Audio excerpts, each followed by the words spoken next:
He had 7 minutes. 7 minutes to cross 6 blocks, walk into the most important interview of his life, and save his daughter from sleeping in a car. 7 minutes. And then he saw her. A woman, frozen in the middle of the intersection, headlights bearing down on her like the eyes of something hungry. Ryan Mercer didn't think. He didn't calculate. He just ran. Straight into traffic, straight into the path of a delivery truck doing 45, straight away from the only chance he had left. What he didn't know yet was that the woman he was about to save would end up saving him right back. If this story hits you, follow it to the very end.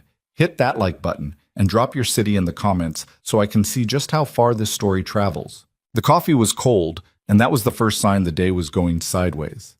Ryan Mercer stood in front of the bathroom mirror in boxer shorts and a white dress shirt that had been ironed 3 times because the collar kept folding wrong. The shirt was borrowed. The tie was borrowed. The shoes, scuffed black Oxfords that pinched his left foot, were from a thrift store on Halstead, $4 and change, and worth every cent of discomfort if they helped him walk into that interview looking like someone who belonged in a boardroom. He didn't belong in a boardroom. He knew that. He was 32 years old, 11 months behind on rent, 6 figures deep in medical debt, and standing in a bathroom where the hot water had stopped working 2 weeks ago because the landlord had stopped pretending to care. But the interview was real. The company was real.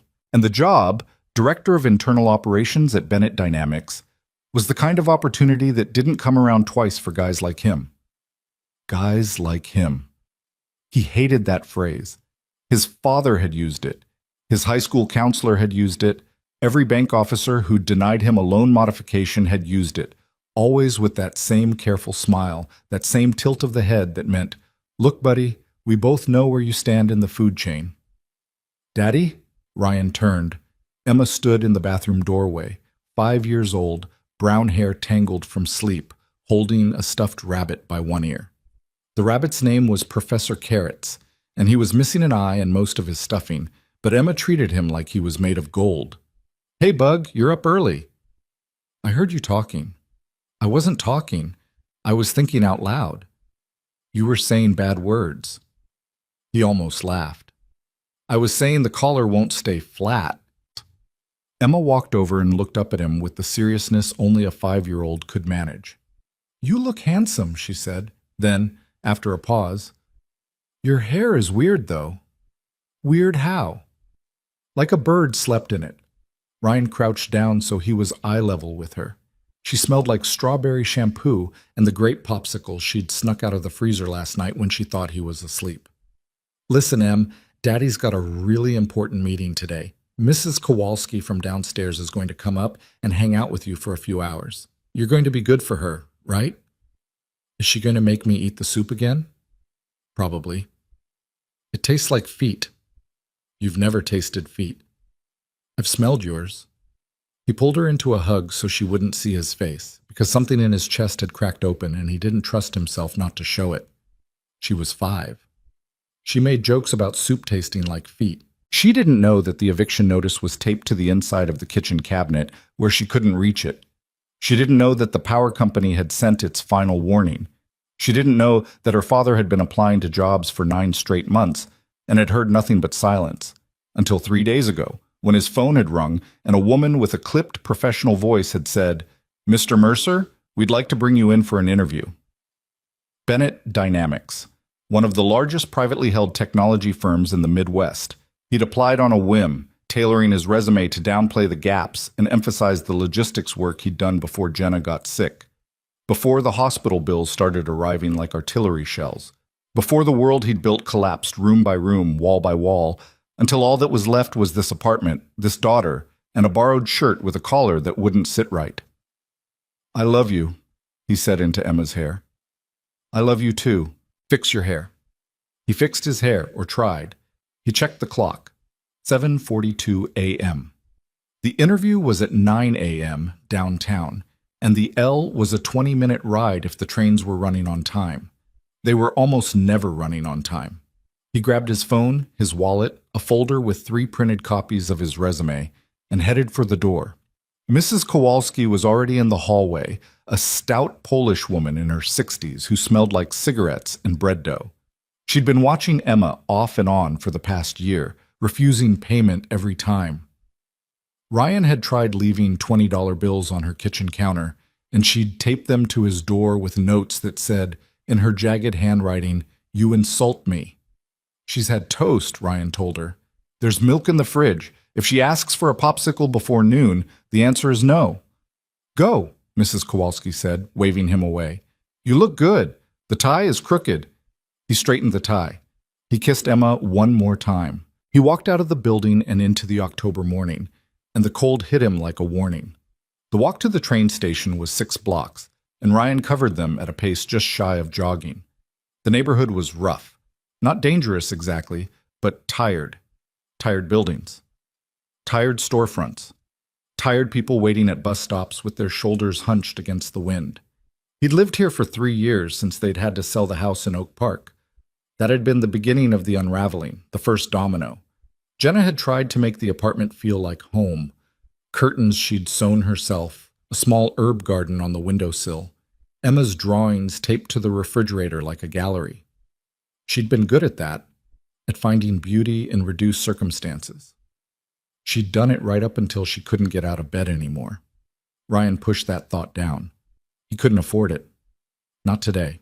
Today was about forward motion, about the interview, about walking into a room full of people who'd probably grown up with trust funds and prep schools, and proving that he could do the job better than any of them. Not because he was smarter. He wasn't sure he was smarter, but because he'd survived things that would have broken most of them, and that had to count for something. The platform at the Pulaski station was crowded, rush hour, bodies packed together, everyone staring at their phones with the glazed intensity of people trying to pretend they were somewhere else. Ryan found a spot near the edge and checked his phone. 7:58 a.m. The train was due at 8:02. That would get him to the loop by 8:25, and then it was a 10-minute walk to the Bennett Dynamics Tower on Wacker Drive. Plenty of time. He'd have 15 minutes to sit in the lobby, review his notes, calm his nerves, and walk in looking like a man who did this sort of thing every day. The train didn't come at 8:02. It didn't come at 8:10. At 8:15, a garbled announcement crackled through the speakers. Something about a signal problem at the Clinton stop. And Ryan felt the first real jolt of panic. He pulled up the transit app. Next train, 8:28. That would put him downtown at 8:50 at the earliest, and that was only if there were no more delays. He ran the math in his head. Get off at Clark/Lake. Walk fast. Really fast. Down Wacker. He could still make it. Barely. The train finally groaned into the station at 8:31, 3 minutes late even by the revised schedule. Ryan squeezed in, holding the folder against his chest like a shield. The car smelled like wet coats and someone's breakfast sandwich. A woman next to him was talking loudly into her phone about a custody hearing. A teenager across the aisle was playing music without headphones, some kind of bass-heavy track that rattled through the car like a second heartbeat. Ryan closed his eyes. He thought about Emma. About the look on her face when he'd come home 3 weeks ago and found her sitting on the kitchen floor, counting coins from a jar she'd hidden under her bed. "I'm helping," she'd said. "For the bills." The jar had $11.37. He'd sat down next to her, and they'd counted it together, and he'd told her she was the best helper in the world. And then he'd gone into the bathroom and cried so hard his ribs ached. He was not going to miss this interview. The train pulled into Clark/Lake at 8:49. 11 minutes. 11 minutes and 10 blocks. Ryan hit the platform at a dead run, briefcase folder under his arm, the borrowed shoes slapping concrete with every stride. The air was cold and sharp, cutting through his shirt, but he didn't care. He wove through crowds on Dearborn, cut down a side street to avoid a knot of tourists, and emerged onto Wacker Drive with 8 minutes to spare. He could see the building. Bennett Dynamics occupied the top 12 floors of a steel and glass tower that caught the morning sun and threw it back in sheets of white light. It looked expensive.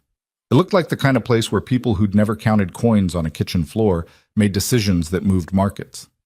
7 minutes. He was going to make it. He was crossing Adams when he saw her. The intersection was wide.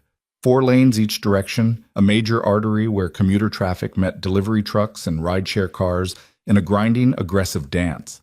The light had changed, traffic was moving, and in the middle of it all, standing perfectly still, was a young woman in a dark coat. She wasn't crossing, she wasn't moving at all. She was just standing there, eyes fixed on something Ryan couldn't see, or maybe on nothing at all. A car swerved around her, horn blaring. Another one braked hard, tires chirping. She didn't flinch. Ryan's brain did the math instantly, the way it always did in moments like these. The cold, efficient calculation of cost and benefit that survivors learn to run without thinking. The intersection was 50 feet away. The woman was in the second lane. Traffic was accelerating. If he kept walking, he'd make the interview. If he stopped, he wouldn't. And then he saw the truck.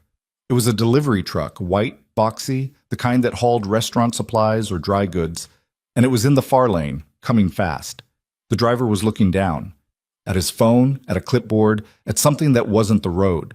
The truck was doing at least 40, maybe 45, and the woman was directly in its path, and the driver hadn't looked up, and Ryan could see with terrible clarity exactly what was about to happen. He didn't make a decision. That's what he'd tell people later, the few times he talked about it. There was no moment of deliberation, no weighing of options. His body simply moved. 1 second he was on the sidewalk, folder in hand, 11 minutes from the most important meeting of his life. The next second he was sprinting into 4 lanes of traffic, and the world narrowed to a tunnel. The woman, the truck, the gap between them that was closing by the second. He heard horns, he heard brakes, he heard someone scream, a high, sharp sound that cut through the noise of the city like a knife through fabric. He hit the woman at full speed, wrapping his arms around her and throwing both of them forward, and the truck passed so close behind them that he felt the wind of it on his back, felt the heat of the engine, smelled diesel and rubber, and something that might have been his own fear. They hit the pavement together. Ryan took most of the impact on his right side. Shoulder, hip, knee, all of it grinding against asphalt. The folder exploded from his hand, and his resumes scattered across the intersection like confetti. His borrowed shirt ripped at the shoulder. His palm opened up against the road, a long scrape that started bleeding immediately.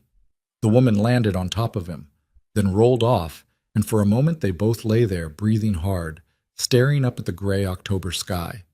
The truck driver had finally stopped. He was standing outside his cab, face white, hands shaking. "I didn't see her," he kept saying. "I swear I didn't see her." People were gathering. Phones were out. Someone was calling 911. Ryan pushed himself to a sitting position and looked at his hands. The right one was a mess. Gravel embedded in the heel of his palm, blood running down his wrist. His knee throbbed. His shoulder felt like someone had taken a hammer to it. He looked at the woman. She was sitting up now, staring at him with wide eyes. She was younger than he'd first thought. Maybe 30, dark hair, sharp features, expensive coat now scuffed and dirty. She was shaking, her whole body vibrating with a fine tremor that she seemed to be fighting to control. "Are you okay?" Ryan asked. His voice sounded strange to him, thin and far away. You just... She couldn't finish the sentence. "Are you hurt? Did you hit your head?" She touched her forehead, looked at her hand. No blood. "No, I don't think so. I'm okay." She looked at him again, really looked at him, and something in her expression shifted from shock to comprehension. "You just ran into traffic." "Yeah." "You could have been killed." "Yeah. Well..." He looked at the scattered pages of his resume, one of them pinned under the tire of a stopped car, another one drifting toward the gutter. Seemed like the thing to do. A paramedic arrived. A compact woman with efficient hands who cleaned Ryan's palm, checked his shoulder, and told him he should get an X-ray. He said he'd think about it. He didn't have insurance. "Seriously," the paramedic said, "you could have a hairline fracture." "I'll ice it." "Sir, I'll ice it. Thank you." The woman in the dark coat was being checked by a second paramedic.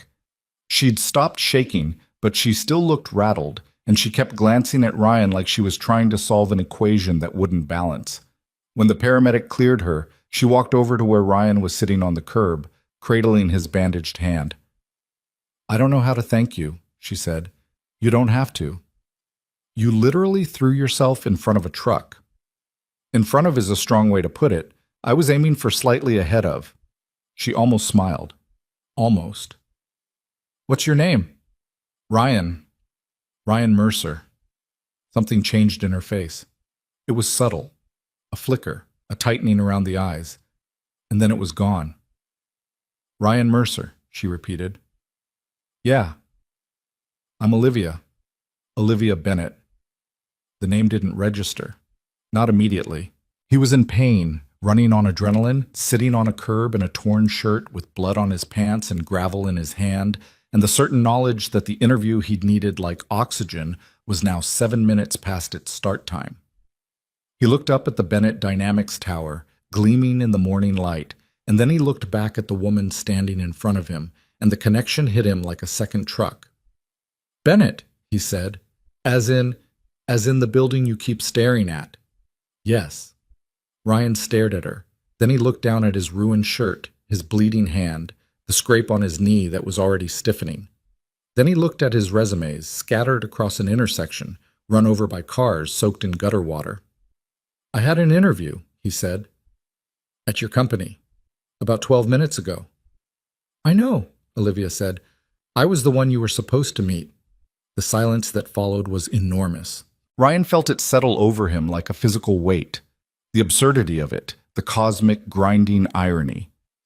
He'd spent 3 days preparing for this meeting. He'd rehearsed answers to every question he could imagine. He'd ironed the borrowed shirt 3 times. He'd told his daughter he was going to fix everything. And now he was sitting on a curb with road rash and a torn collar, and the woman he'd pulled out of traffic was the CEO whose hand he was supposed to shake. He stopped, started again. That's really something. Yeah, Olivia said quietly. It is. She looked at him for a long moment. Then she reached into her coat pocket, pulled out a business card, and held it out. Her hand was steady now, but her eyes were still carrying something. Not fear exactly, but the echo of it, the aftershock. Come to my office tomorrow, she said. 9 a.m. The front desk will have your name. I look like I lost a fight with a parking lot. I'm aware. My resume is currently being used as a speed bump. I don't care about your resume. He took the card. It was heavy stock, cream-colored, with her name and title in simple black type.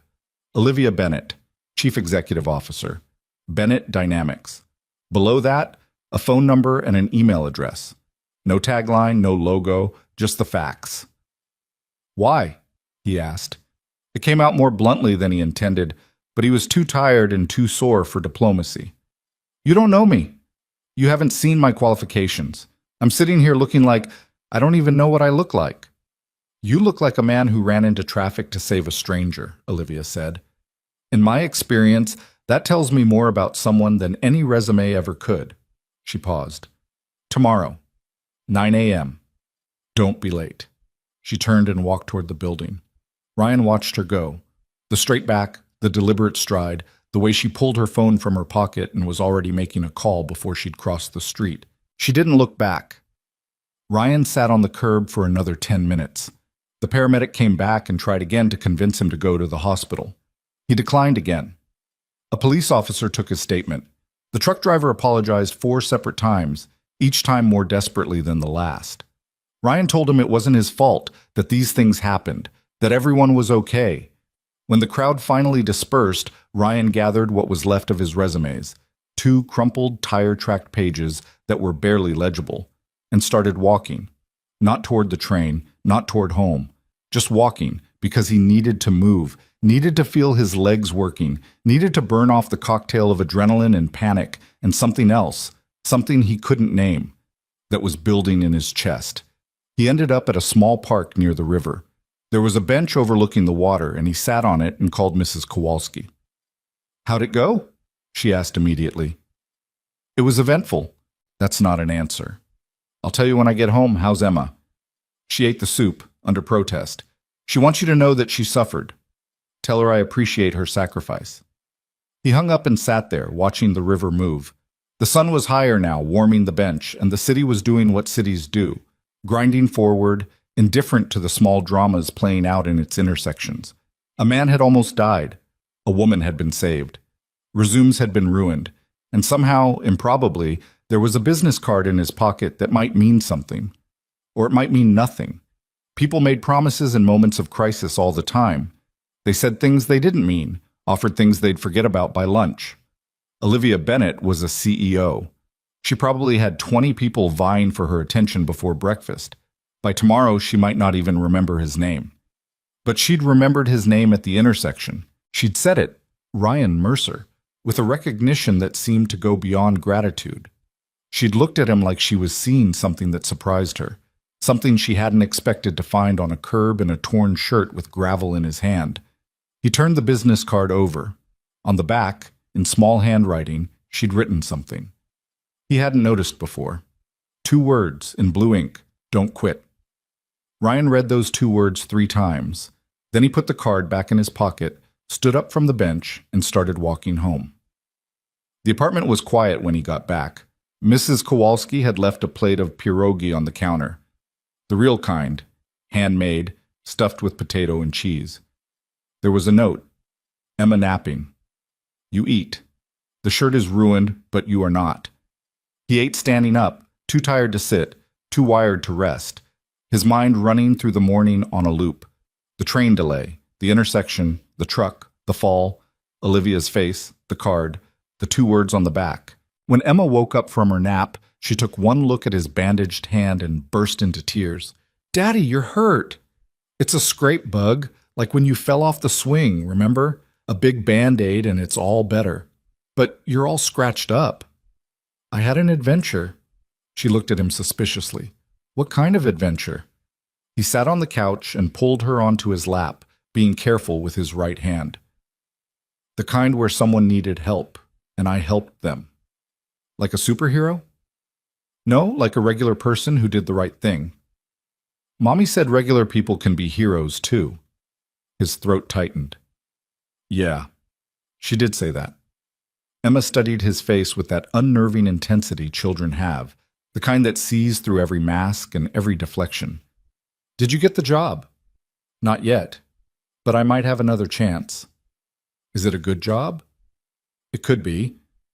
"Will we have to eat Mrs. Kowalski's soup forever?" "That's the first thing I'm changing."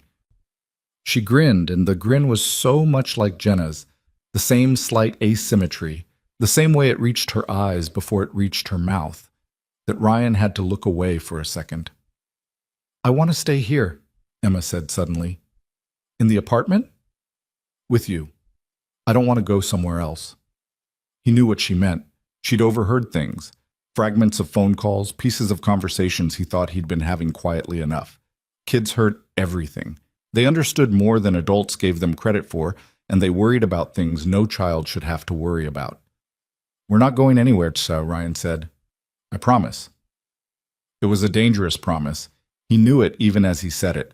The eviction notice gave them 45 days, and 20 of those were already gone. The back rent was 4 months' worth, over $6,000. He had $800 in checking, another $300 in the jar under the bathroom sink that he thought Emma didn't know about. The numbers didn't work. They hadn't worked in a long time, but Olivia's card was in his pocket, and her handwriting said, "Don't quit," and tomorrow was another day. He put Emma to bed at 8, read her a chapter from a book about a mouse who wanted to be a chef, tucked Professor Carrots under the covers next to her, turned off the light and stood in the doorway for a long time, watching her breathe, the small rise and fall of her chest under the blanket, the way her hand curled around the stuffed rabbit's remaining ear. Then he went to the kitchen table and opened his laptop. The battery was at 12%. The charger cable was fraying, another thing he couldn't afford to replace, and he pulled up everything he could find about Bennett Dynamics. The company was impressive. Founded 15 years ago by Olivia's father, Robert Bennett, it had started as a small logistics consulting firm and grown into a major technology company with contracts in healthcare supply chain, military logistics, and commercial shipping optimization. Revenue was north of $2 billion. They had offices in 4 cities. The board of directors read like a who's who of Chicago business. Old money names, venture capital heavyweights, people who'd been making deals since before Ryan was born. And then there was Olivia. She'd taken over as CEO 2 years ago, after her father's retirement. The business press had been skeptical. She was young, untested, and stepping into shoes that most analysts said were too big for anyone to fill. But she'd surprised them. Revenue was up 14%. Employee satisfaction scores had climbed. She'd launched a new division focused on AI-driven logistics that was already attracting attention from the Department of Defense. Ryan scrolled through her biography. Stanford undergrad, MIT for her MBA, a 2-year stint at McKinsey before joining the family business. She spoke 3 languages. She sat on the board of a children's hospital. She'd been named to Forbes' 30 Under 30 list 6 years ago. He looked at his own resume, the crumpled tire-tracked copy he'd salvaged from the intersection. State school, no MBA. 5 years at a mid-sized shipping company doing route optimization and warehouse management. Then Jenna's diagnosis and the slow-motion collapse that followed. He'd been good at his job. His performance reviews said so. His boss had said so, right up until the day he'd had to let Ryan go because the absences had become untenable. What could he possibly offer a company like Bennett Dynamics? What could he bring to a boardroom filled with Stanford graduates and McKinsey alumni? He closed the laptop and sat in the dark kitchen, listening to the radiator click and the distant sound of traffic. The business card was on the table in front of him. He picked it up, turned it over, read the 2 words again. Don't quit. Easy to say. Harder to do when you're sitting in a kitchen with a 12% battery and an eviction notice in the cabinet and a daughter who counts coins under her bed to help with the bills. But Ryan Mercer had survived worse than a bad day. He'd survived holding his wife's hand while she died at 30. He'd survived telling his 3-year-old that mommy wasn't coming home. He'd survived 2 years of grief and debt, and the slow erosion of everything he'd thought his life was supposed to be. He'd walked through fire, and he was still standing, and maybe that was exactly the qualification that no resume could capture. He set his alarm for 6. He ironed another shirt, his own this time, not borrowed, a plain blue button-down that was old but clean and pressed sharp enough to cut paper. He checked his bandaged hand, flexed his fingers, winced. He set out his least damaged pair of shoes. Then he went to bed, and for the first time in months, he didn't lie awake counting debts and running worst-case scenarios. He fell asleep thinking about a woman standing in an intersection and a truck that missed, and 2 words written in blue ink on the back of a business card. Tomorrow, 9 a.m. Don't be late. The morning came gray and cold, the kind of Chicago autumn day that felt personal, like the weather had looked at the forecast and decided to make things harder just because it could. Ryan was up before the alarm, showered, cold water, same as always, dressed carefully, checking every button, every crease. He looked at himself in the mirror and saw a man with a scrape on his jaw, a bandage on his right hand, and a bruise darkening under his left eye that he didn't remember getting. He didn't look like a corporate executive. He looked like a guy who'd been in a bar fight, but his shirt was pressed, his shoes were polished, and his eyes were steady, and that would have to be enough. Mrs. Kowalski arrived at 8:15, carrying a plate of something that smelled like butter and cinnamon. "Kolatsky," she said, handing him the plate. "For luck." "You don't believe in luck." "I believe in pastry. Eat one. Give the rest to Emma." He ate one standing in the hallway. It was perfect, flaky, sweet, with a ribbon of jam in the center that tasted like someone's grandmother had spent an afternoon making it, which was exactly what had happened. "Thank you," he said, "for everything, not just the food."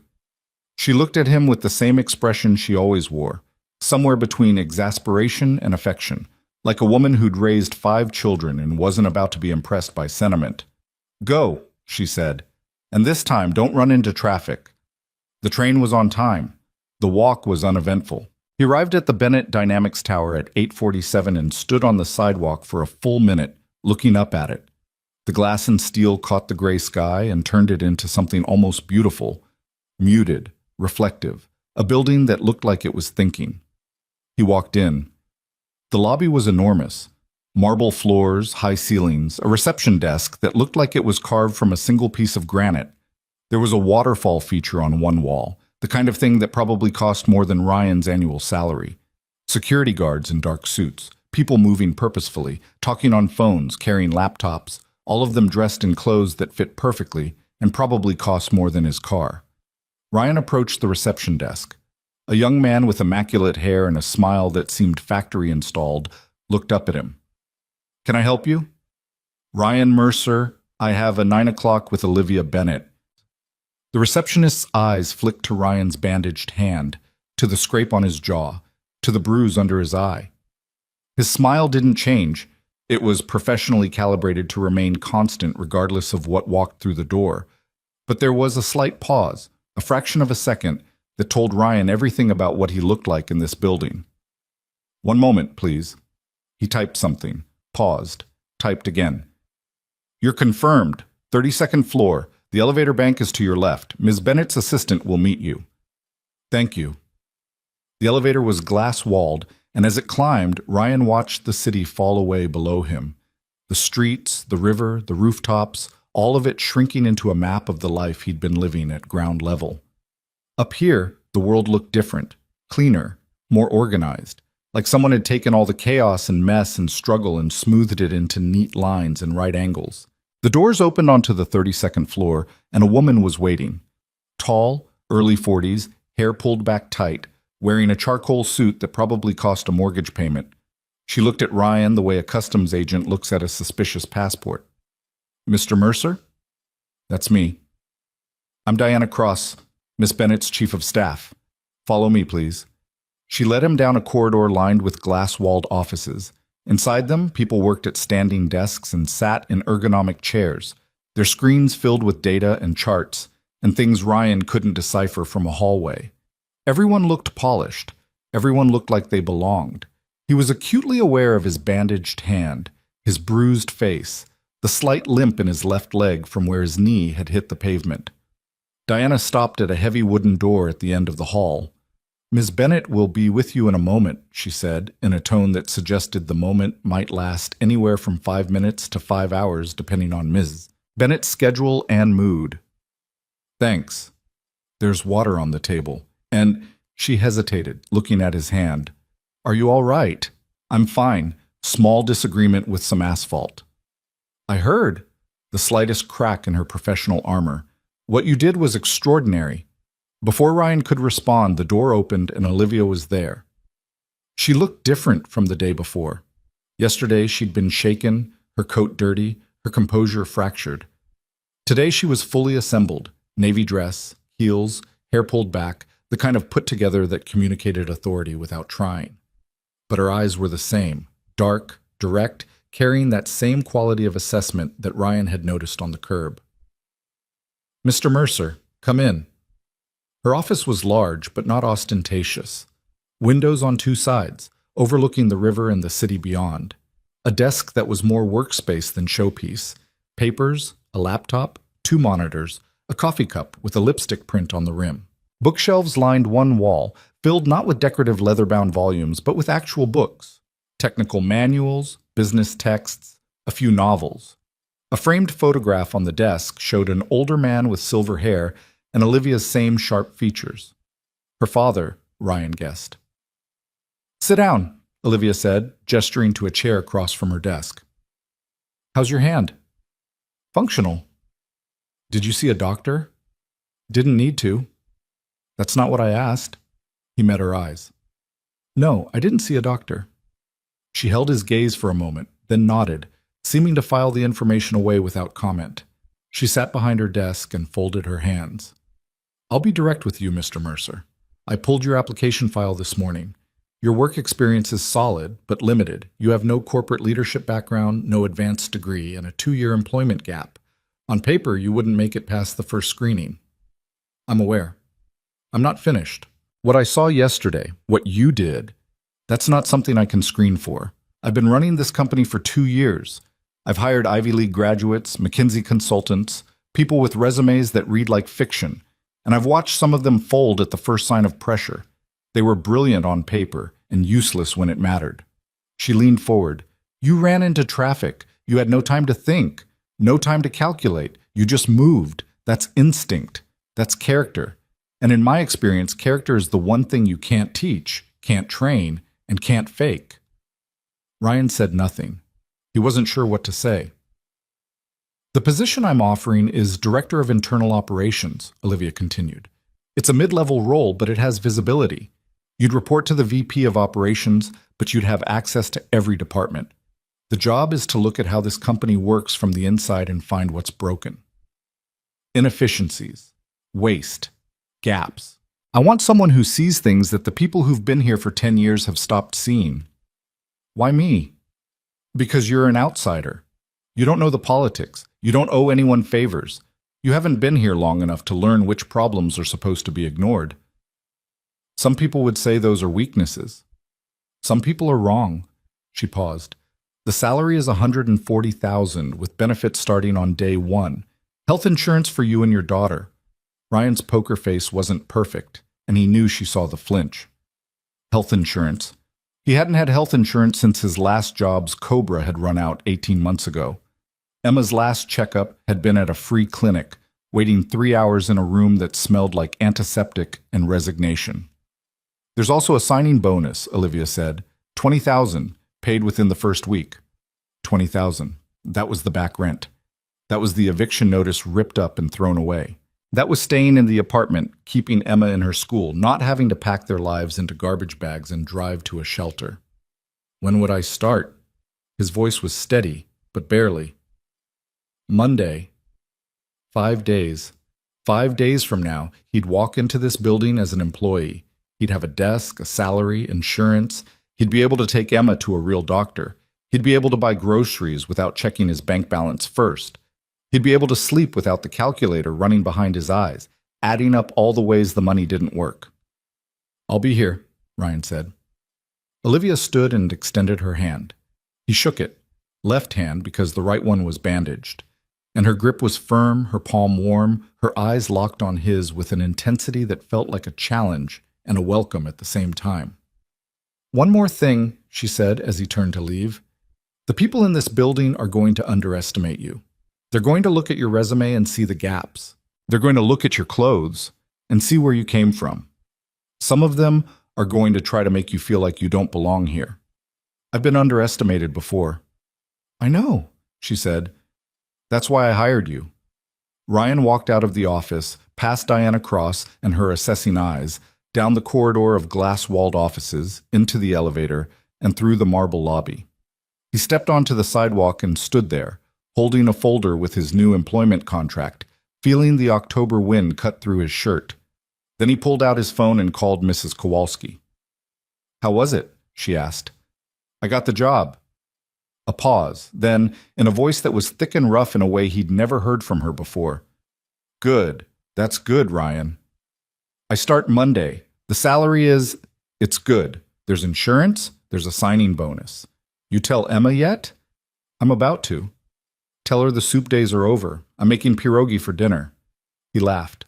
It was the first real laugh he'd produced in months, and it surprised him. The sound of it, the way it came from somewhere deep, somewhere that had been locked shut for a long time. He hung up and started walking toward the train. The city looked different now. Not better exactly. The buildings were the same, the streets were the same, the wind was the same cold knife. But the way he moved through it had changed. He was walking with his head up. His shoulders were back. His stride was longer. He had a job. He had a chance. And in 5 days, he was going to walk into a building full of people who thought he didn't belong and show them exactly what a man with nothing to lose could do. The train home was crowded, but he got a seat. He sat by the window and watched the neighborhood slide past. The high-rises giving way to brick two-flats. The storefronts getting smaller and more tired. The Chicago he actually lived in reasserting itself block by block. He pressed his forehead against the cool glass and closed his eyes. When he got home, Emma was at the kitchen table, drawing with crayons. She looked up, scanned his face, and apparently found what she was looking for because her whole body relaxed. You got it, she said. Not a question. How'd you know? You're smiling. You don't smile like that unless something good happened. He crouched down next to her chair. I got the job, Em. A good job. A really good one. Does this mean... It means we're staying, right here, in this apartment. You and me and Professor Carrots. She threw her arms around his neck, and he held her, and she was warm and small and alive, and the business card in his pocket pressed against his chest like a second heartbeat, and the 2 words written on the back, Don't quit, felt less like advice now and more like a prophecy that was already coming true. Ryan's first Monday at Bennett Dynamics started with a badge that didn't work. He stood in the lobby at 7:48 a.m., 12 minutes early, wearing the blue button-down he'd ironed the night before and a pair of khakis he'd bought at a discount store over the weekend, the nicest ones he could find for $30. His signing bonus hadn't cleared yet.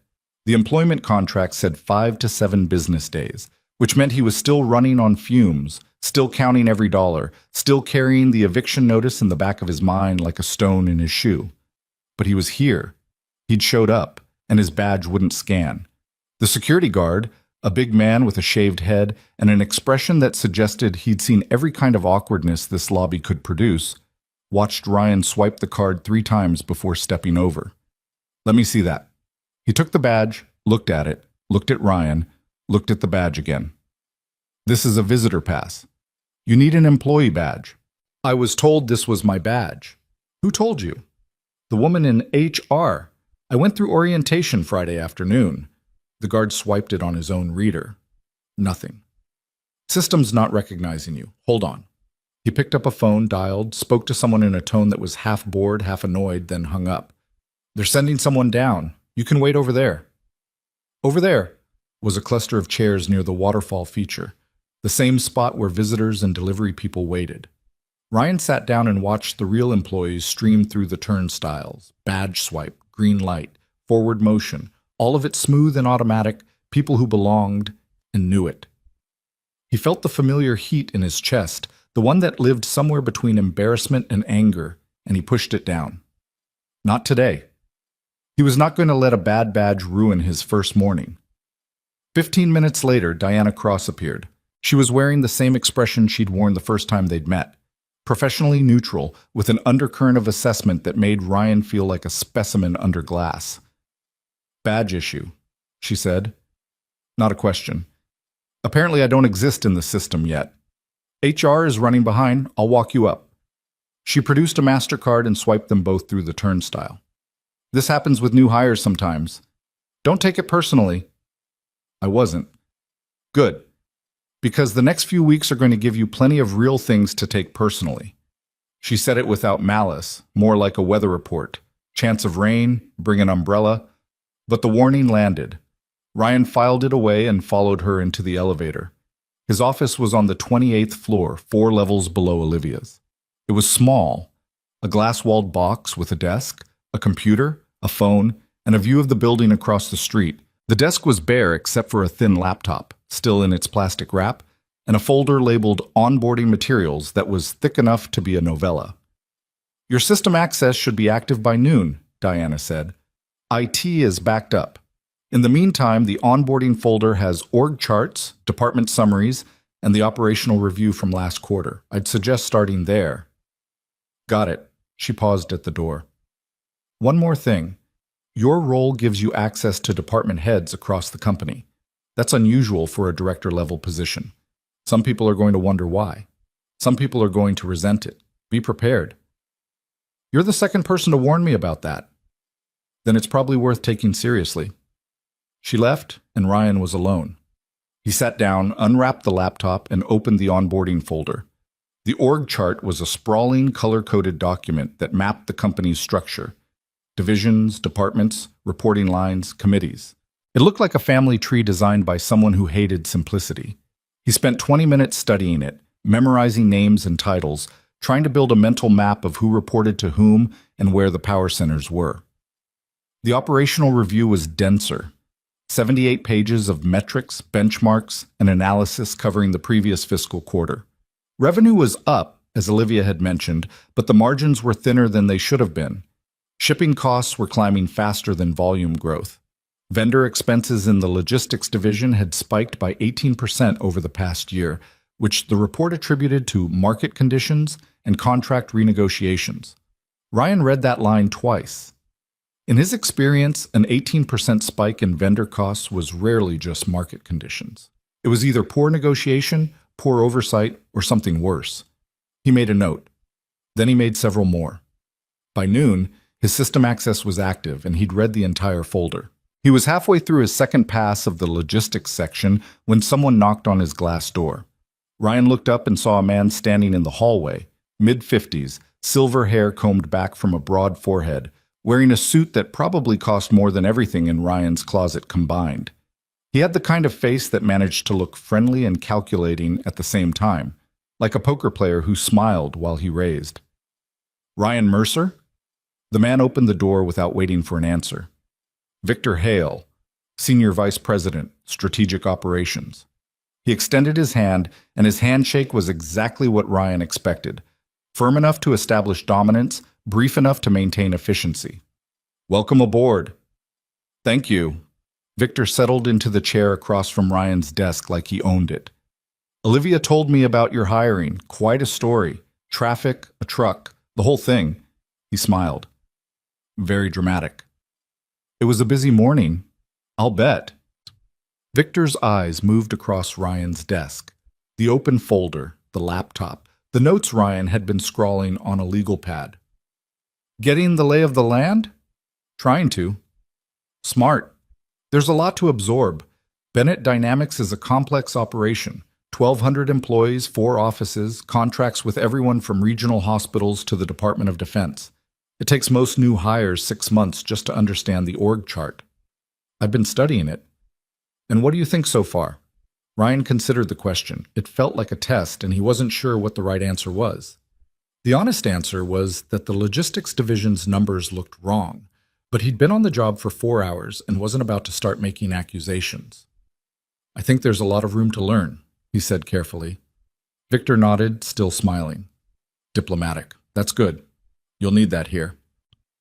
He stood, buttoning his jacket with the practiced ease of a man who'd been buttoning expensive jackets his entire life. If you need anything, anything at all, my office is on 30. Come by any time. I appreciate that. We're all on the same team, Ryan. He said it warmly, the way a mentor might, but something in the delivery didn't quite land. It was too polished, too ready, like a line he'd used before and would use again. Good luck with the reading. It gets easier. He left, and Ryan sat staring at the door for a long moment. Then he looked down at his notes, at the circled number, 18%, and the question mark he'd drawn next to it. Something about Victor Hale bothered him. He couldn't articulate it yet, couldn't point to a specific word or gesture and say, that's the problem. It was more like a frequency, a low hum beneath the polish, beneath the smile and the expensive suit and the offer to help. Ryan had learned to trust that frequency. It had served him well in his old job when he'd flagged a vendor who turned out to be double billing. It had served him well on the street when he'd crossed to the other side because something about a parked car didn't feel right. It wasn't logic. It was pattern recognition, the kind that came from years of operating in situations where reading people correctly was the difference between getting ahead and getting hurt. He went back to the numbers. The first week was a blur of meetings, introductions, and the slow, grinding process of learning how a company of this size actually worked. Ryan met department heads, attended briefings, sat through presentations filled with jargon he had to look up later. He ate lunch alone in the cafeteria, a gleaming, sunlit space on the 15th floor where the salads cost $14 and the coffee came in cups the size of soup bowls, and tried not to think about the fact that everyone around him was wearing watches that cost more than his car. The other executives were polite. That was the most generous way to put it. They shook his hand, asked about his background, and listened to his answers with expressions that ranged from blank courtesy to barely concealed skepticism. A woman named Claire Ashford, the VP of Human Capital, asked him where he'd gone to business school. When he said he hadn't, her smile tightened by exactly 1 degree. Interesting, she said. Olivia mentioned you had an unconventional background. That's one way to put it. And what would you call it? Real world. She laughed, a short, bright sound that carried no actual amusement, and excused herself. The worst was a meeting on Wednesday, a departmental review with 8 senior leaders around a conference table. Ryan was introduced as the new director of internal operations, and the room went quiet in a way that felt choreographed, like they'd already discussed him and agreed on a collective response of muted indifference. A man named Gerald Pratt, VP of Procurement, late 40s, the kind of guy who wore cufflinks that were probably older than Ryan's daughter, was the first to test the water. So, Ryan, Olivia mentioned you'd be looking at operational efficiency. Can you give us a sense of your methodology? Walk the floor, read the data, ask questions. That's it? No framework? No diagnostic model? Frameworks are useful after you understand the problem. I don't understand the problem yet. Gerald exchanged a glance with Claire. It was quick, barely perceptible, but Ryan caught it. It said everything. Who is this guy? What is he doing here? How long before he's gone? Fair enough, Gerald said. I'm sure you'll find our processes are in pretty good shape. We run a tight ship in procurement. I'm sure you do. The meeting moved on. Ryan took notes, asked two more questions, both about vendor contracts in the logistics division, and left without saying anything provocative. But he could feel the weight of the room behind him as he walked out. He was being watched, measured, catalogued.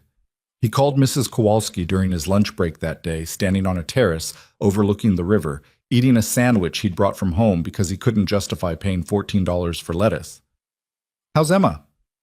She made a drawing of your office. She thinks you work in a castle. It kind of looks like a castle.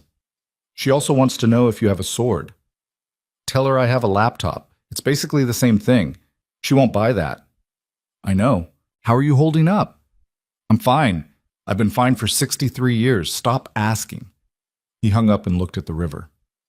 The signing bonus had cleared that morning, $20,000, deposited into his checking account at 6:14 a.m. He'd stared at the number on his phone screen for a full minute, sitting on the edge of his bed in the dark, Emma still asleep in the next room. $20,000. He'd transferred $6,000 to the landlord immediately. Back rent, paid in full. Eviction notice, dead. Then he'd paid off the electric bill, the gas bill, and the minimum on 2 of the medical collections. He had $8,000 left, which was more money than he'd had in one place since before Jenna died. It didn't make him feel rich.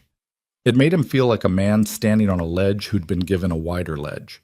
The ground was still a long way down. By the end of the second week, Ryan had visited every department in the building. He'd sat in on procurement meetings, logistics briefings, IT reviews, and 2 marketing presentations that were so full of buzzwords they could have been written by a random word generator. He'd filled 3 legal pads with notes. He'd started building a spreadsheet that tracked vendor payments across the logistics division, going back 18 months. The spreadsheet was where it got interesting. Bennett Dynamics used a network of shipping contractors to move medical supplies, equipment, and technology components between their clients. Hospitals, military installations, corporate warehouses.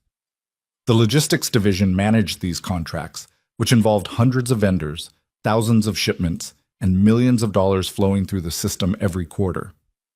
Ryan was good with numbers, not in an academic way.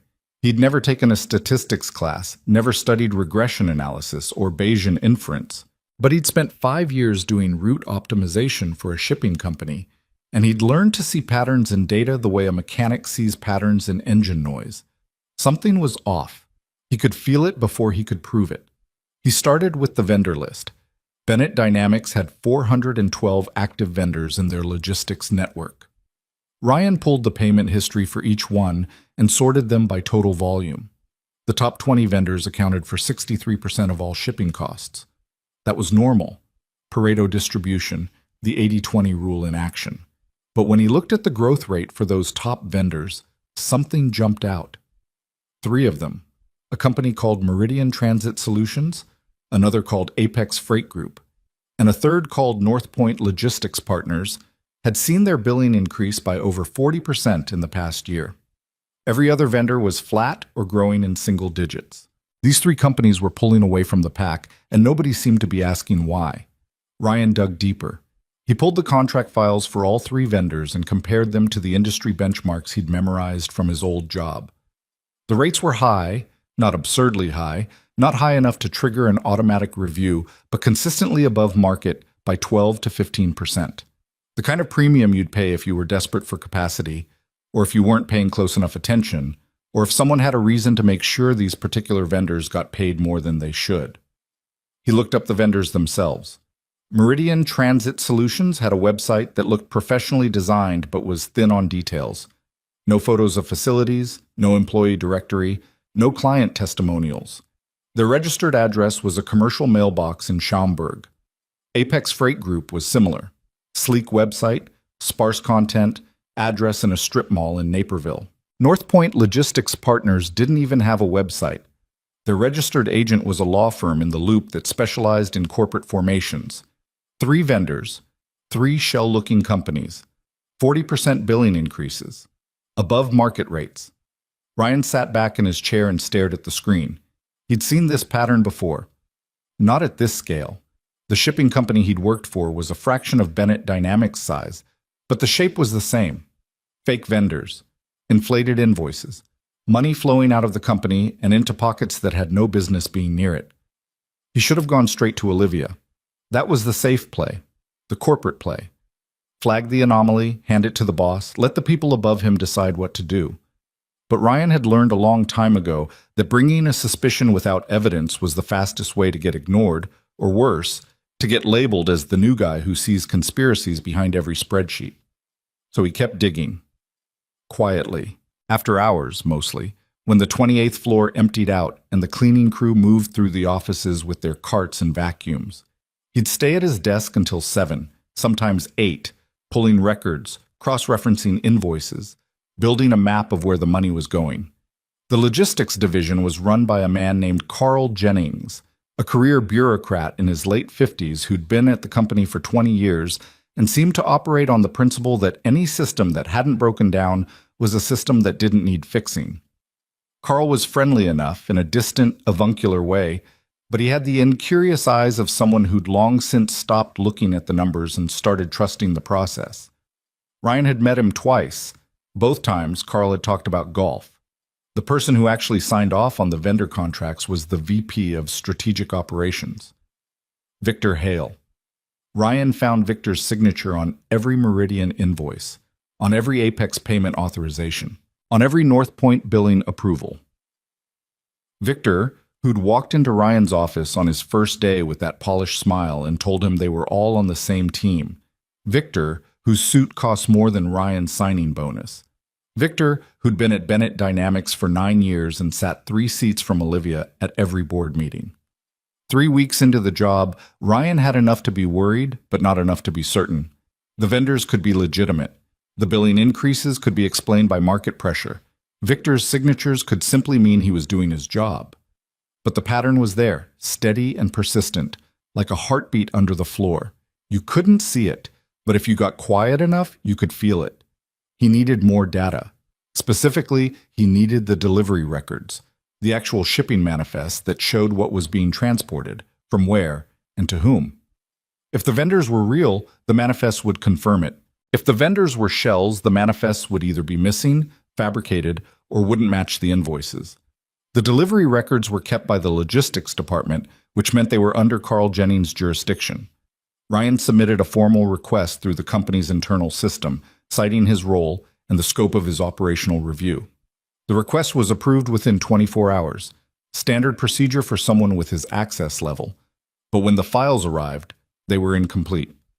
Several months of records for all 3 suspicious vendors were simply missing. No explanation, no notation, just gaps. Ryan called Carl's office. "Those records?" Carl's voice was cheerful and unconcerned. "Yeah, we had a system migration about 8 months ago. Some of the older files didn't transfer cleanly. It's been working on recovering them, but honestly, it's not a priority. Nobody's asked for that stuff in years." "I'm asking now." Sure. I'll put in a ticket with IT. Might take a few weeks, though. You know how they are." Ryan hung up and sat very still. A system migration that conveniently lost records for the 3 vendors whose numbers didn't add up. It could be coincidence. It could be IT incompetence, which was always a possibility, or it could be something else. He decided to try a different approach. Instead of requesting the records through official channels, he went to the warehouse. Bennett Dynamics operated a distribution center on the south side of the city, a sprawling facility where incoming shipments were received, logged, and routed to their final destinations. If the vendors were real, someone at the warehouse would know them. Trucks would have arrived. People would have signed for deliveries. There would be a physical trail. He drove out on a Thursday afternoon, telling Diana he was conducting a site visit as part of his operational review. The warehouse manager was a stocky woman named Patrice Washington, who'd been running the facility for 12 years and had the no-nonsense demeanor of someone who'd spent those years solving real problems while the executives downtown played with PowerPoint slides. "Director of Internal Operations," she said, reading his badge with raised eyebrows. "First time anyone from corporates visited in about 14 months. That's too long. You're telling me, what do you need?" "I want to look at your receiving logs, specifically for 3 vendors. Meridian Transit Solutions, Apex Freight Group, and North Point Logistics Partners." Patrice's face did something complicated, a flicker of recognition followed by a careful blankness. "Those 3. Sure. Come on." She led him to a small office in the back of the warehouse where a row of filing cabinets held paper logs dating back years. The warehouse still used a hybrid system, digital for current records, paper for archives. Patrice pulled 3 folders and set them on the desk. "Here's the thing about those vendors," she said, leaning against a filing cabinet with her arms crossed. "I've been here 12 years. I know every regular driver by name. I know what their trucks look like, what time they usually show up, whether they take cream in their coffee. Meridian, Apex, and North Point, I can't tell you a single driver's name, can't tell you what their trucks look like, because most of the time nothing shows up." Ryan looked at her. "Nothing shows up?" "The invoices come through, the payments go out, but the actual deliveries, half the time there's no truck, no driver, no signature. Or there's a signature, but it's from someone I've never seen, and the goods listed on the manifest don't match what I've got in the warehouse. Have you reported this?" Patrice let out a breath that wasn't quite a laugh. "I've sent emails, I've flagged discrepancies, I've called the logistics department 4 different times. You know what I get back? 'Thanks for the heads up, Patrice. We'll look into it.' That's it. Nobody looks into it. Nobody comes out here. Nobody asks. Until now. Until now." She studied him. "You're the guy who pulled the CEO out of traffic, right?" "Word gets around." "In a company this size? Before lunch." She uncrossed her arms. "Look, I don't know what's going on with those vendors. I'm not an accountant. But I know when something smells wrong, and those 3 have smelled wrong for a long time. I keep my own records, paper, in this cabinet, where nobody from IT can accidentally lose them during a system migration." She tapped the cabinet with her knuckle. "You're welcome to them." Ryan spent 3 hours in Patrice's office, going through the paper logs page by page. The picture that emerged was damning. Over the past 18 months, Meridian, Apex, and North Point had been paid for deliveries that were either partially completed, completed with mismatched goods, or never completed at all. The total amount involved was hard to calculate without matching every invoice to every manifest, but Ryan's rough estimate put it somewhere north of $4 million. $4 million, flowing out of Bennett Dynamics and into 3 companies that barely existed, authorized by a man whose signature was on every check. Ryan drove back to the city in silence. His hands were tight on the steering wheel, and his mind was running through the same calculation it always ran in moments like these: cost and benefit, risk and reward. He could go to Olivia now. He had enough. The vendor analysis, the missing records, Patrice's testimony, the paper logs. It wasn't airtight. A good lawyer could poke holes in it. But it was enough to warrant an investigation, enough to justify bringing in outside auditors, enough to start pulling the thread. But Victor Hale was not a small target. He was a 9-year veteran of the company, a senior vice president, a man who sat on committees and played golf with board members and had connections that ran through the entire corporate hierarchy, like tree roots through soil. Going after Victor without ironclad evidence was not just risky. It was potentially career-ending, not for Victor, for Ryan. And career-ending for Ryan meant eviction notice again. It meant Emma counting coins under her bed again. It meant the free clinic and the cold water and the borrowed shirts and everything he'd just barely started to climb out of. He picked Emma up from Mrs. Kowalski's at 6:30. She was in a good mood. She'd made a friend at school, a girl named Maya who liked dinosaurs and had a hamster named Thunderbolt. "Thunderbolt is the best name for a hamster," Emma informed him over dinner. "Maya said I could come to her house and hold him."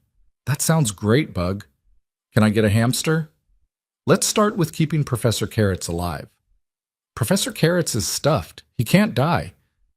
Tell that to his missing eye. She giggled, and the sound of it filled the apartment like sunlight. Ryan watched her eat her pasta. The real kind, not the store-brand stuff he'd been buying for 2 years, but the good kind, with actual sauce and fresh vegetables. And he thought about what he was sitting on. $4 million in fraud. A senior executive with his hands in the till. A company that had given Ryan a chance when nobody else would, run by a woman who'd told him to find what was broken. He'd found what was broken. And now he had to decide what to do about it.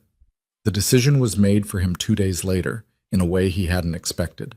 He was in his office on a Saturday afternoon. Emma was at Maya's house, her first real play date in months, and Ryan had used the empty hours to come in and continue his analysis. The 28th floor was deserted, the lights dimmed to their weekend setting, the usual hum of activity replaced by the kind of silence that big buildings produce when they're empty. Not quiet, exactly, but hollow, like the building was holding its breath. Ryan was deep in a spreadsheet when he heard the elevator chime, then footsteps in the corridor, not the soft tread of a security guard doing rounds, but hard-soled shoes moving with purpose. He looked up and saw Victor Hale standing in his doorway. Ryan. Victor's voice was the same, warm, modulated, the practiced ease of a man who controlled rooms for a living. But his eyes were different, sharper. The friendliness was still there, but it had a thin quality now, like a coat of paint over something harder. Didn't expect to find anyone here on a Saturday. I'm catching up on reading. Victor stepped into the office and glanced at Ryan's screen. Ryan had already minimized the spreadsheet. Instinct, the same reflex that had made him cross the street when the parked car didn't look right. But the legal pad on his desk was still open, and the words Meridian, Apex, and North Point were written in block letters at the top of the page, circled twice. Victor's eyes landed on the notepad. He didn't react. No flinch, no tightening of the jaw, nothing that a casual observer would notice. But Ryan was not a casual observer. He'd been reading people his entire life, and he saw what Victor tried to hide. A flicker of recognition followed by a rapid, invisible recalculation. Vendor analysis? Victor asked lightly. Part of the operational review. Those 3 are mid-tier logistics contractors. Nothing particularly exciting about them. Probably not. Victor sat down in the chair across from Ryan's desk. The same chair he'd sat in on Ryan's first day.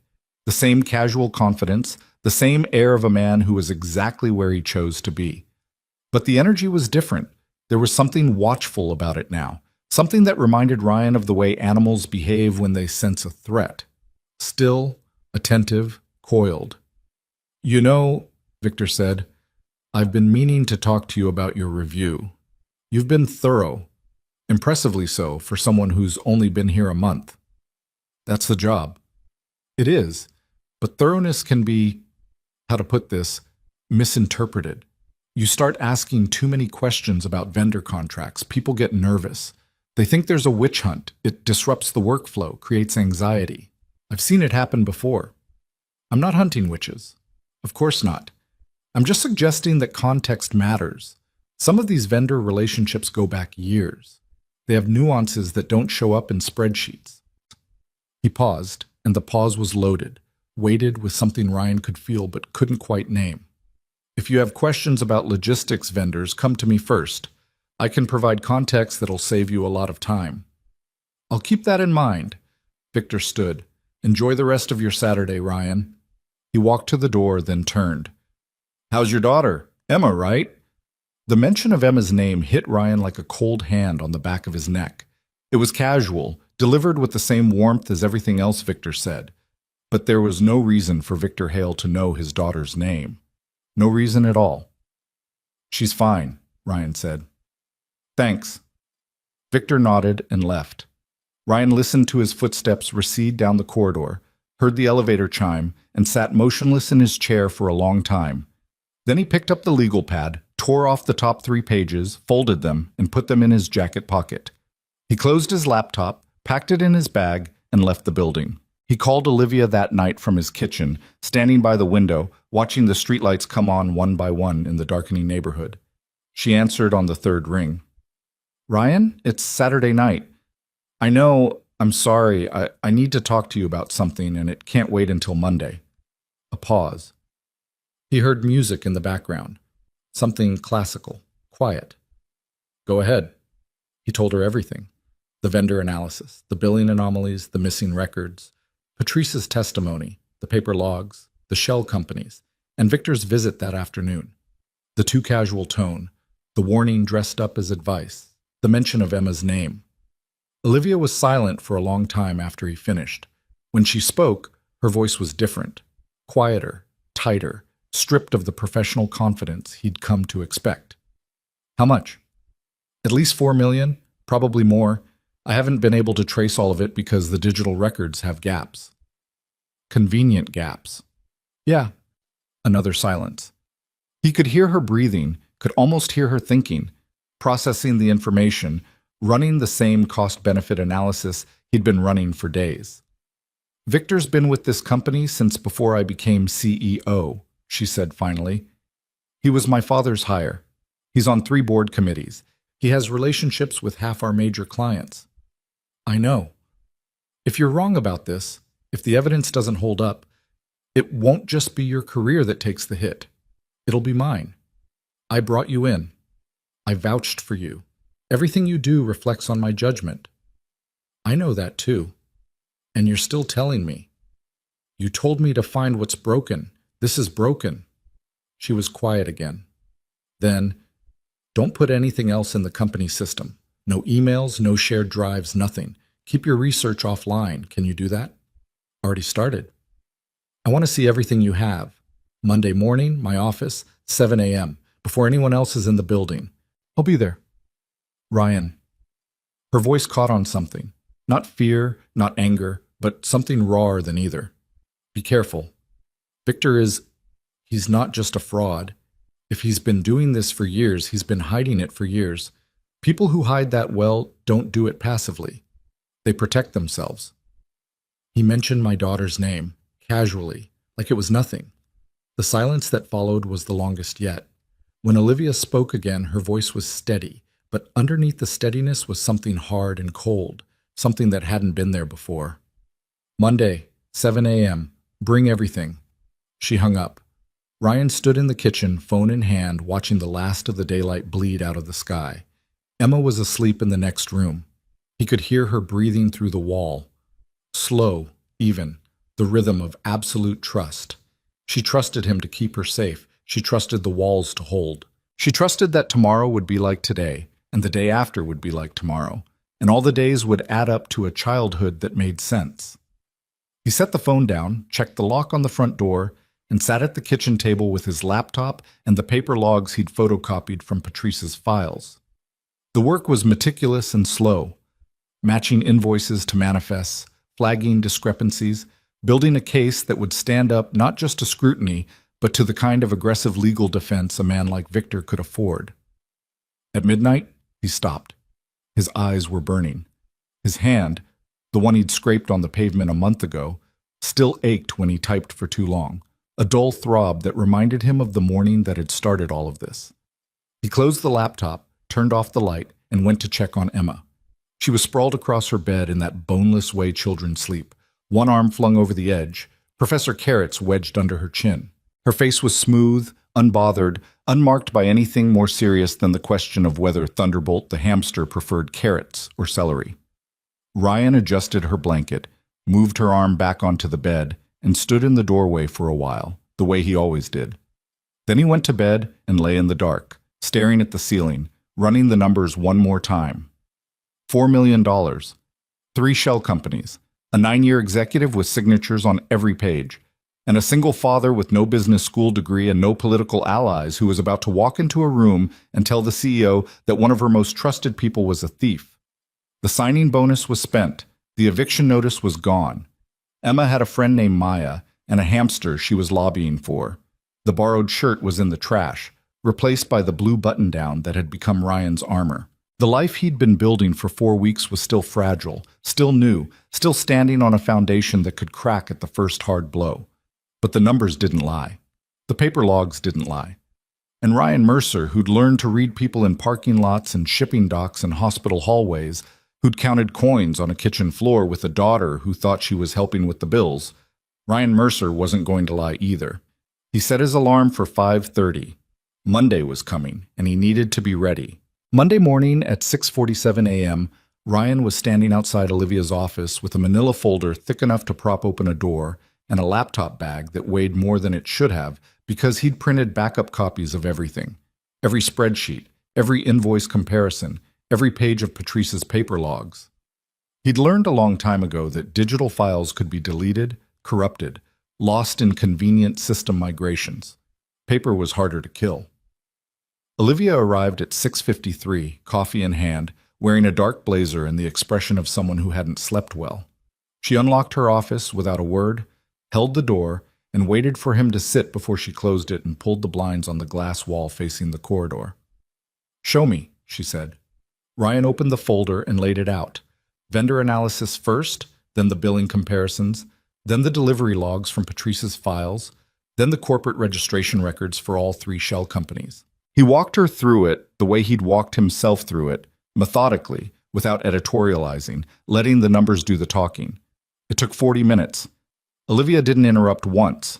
She turned pages, studied spreadsheets, asked for clarification on 2 data points, and drank her coffee with the focused intensity of a surgeon reviewing scans before an operation. When he finished, she sat back in her chair and stared at the documents spread across her desk. The silence lasted a full minute. Ryan counted.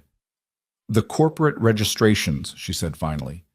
"Meridian, Apex, Northpoint, you said they all use the same registered agent." "Same law firm, Hennessy and Associates, downtown. They specialize in corporate formations, LLCs, shell entities, that kind of thing. A lot of their clients are legitimate businesses. But 3 vendors all using the same obscure formation firm, all billing Bennett Dynamics at above-market rates, all showing delivery discrepancies. That's a pattern. Have you connected the shell companies to Victor directly, beyond his signatures on the invoices?" "Not yet. The corporate filings list nominee directors, placeholder names, probably hired off the street to sign papers. Tracing actual ownership requires subpoena power or forensic accounting, but the signatures are his, Olivia.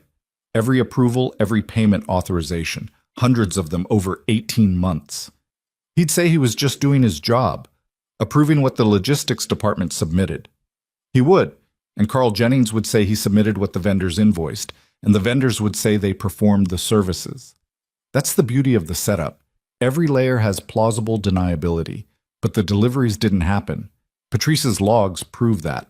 She's got paper records showing trucks that never arrived, manifests for goods that never appeared in the warehouse, signatures from people who don't exist in any employee database.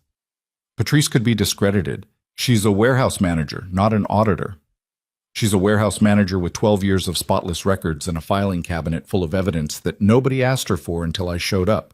That's credibility, not vulnerability. Olivia rubbed her temples. It was a small gesture, unconscious, the kind of thing a person does when they're processing something they don't want to be true. $4 million. At minimum.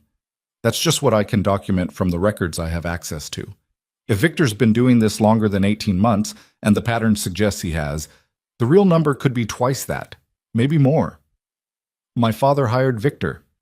Her voice was flat, controlled, but Ryan heard what was underneath it. Not just anger, but a kind of betrayal that went deeper than money.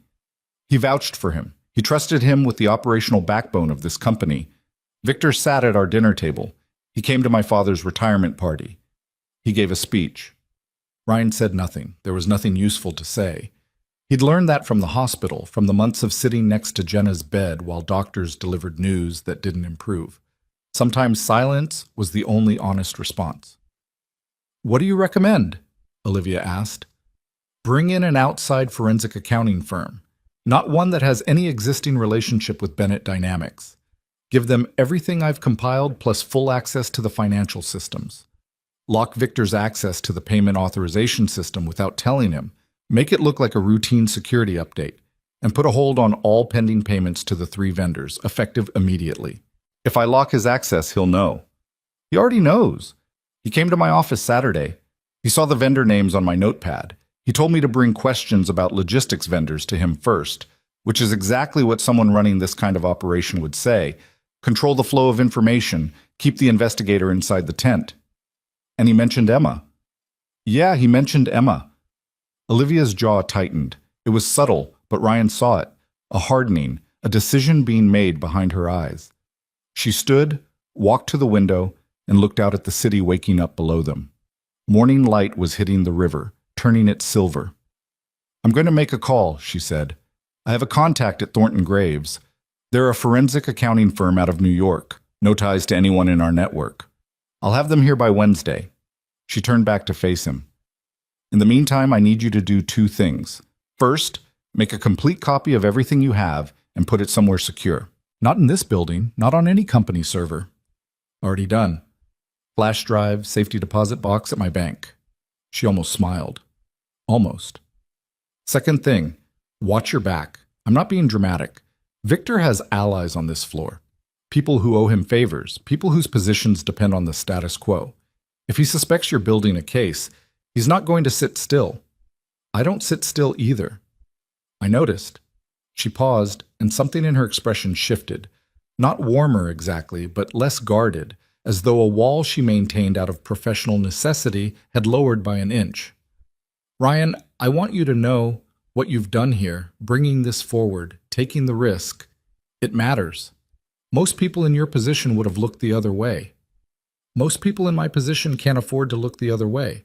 I've got a daughter who needs me employed and alive in that order. If this company goes down because someone's stealing millions, I'm the first one out the door. I'm protecting myself as much as anyone. That's a very practical way to look at it. I'm a very practical person. She nodded. Monday, 7 a.m. This is going to get worse before it gets better. I know. He gathered his documents and left. The corridor was still empty. It was barely 7:30, and the executive floor didn't fill up until close to 9. Ryan walked to the elevator, wrote it down to 28, and sat at his desk. His hands were steady. His mind was clear. But underneath the clarity, something was buzzing, the low-frequency hum of a fight that was about to start, the kind you can feel in your bones before the first punch lands. The next 2 days were a performance. Ryan went to meetings, attended briefings, asked questions about workflow efficiency and departmental budgets, all the things a director of internal operations was supposed to be doing. He made eye contact with Victor in a hallway on Tuesday and received the same polished smile, the same easy nod. Nothing had changed on the surface. Underneath, everything had changed. The forensic accountants arrived Wednesday morning, 2 women and a man, all wearing the same bland business attire, all carrying the same kind of unassuming briefcases that belied the precision of what they did. Olivia introduced them to Ryan in a conference room on the 33rd floor, a room that wasn't normally used and had been booked under the name of a fictitious compliance review. The lead auditor was a woman named Sarah Chen, early 40s, sharp eyes, a handshake that was all business. She listened to Ryan's briefing with the attentiveness of someone who'd heard variations of this story many times and was already sorting the facts into categories. The paper trail from the warehouse is strong, Sarah said when he finished. The delivery logs alone are enough to establish that services weren't rendered.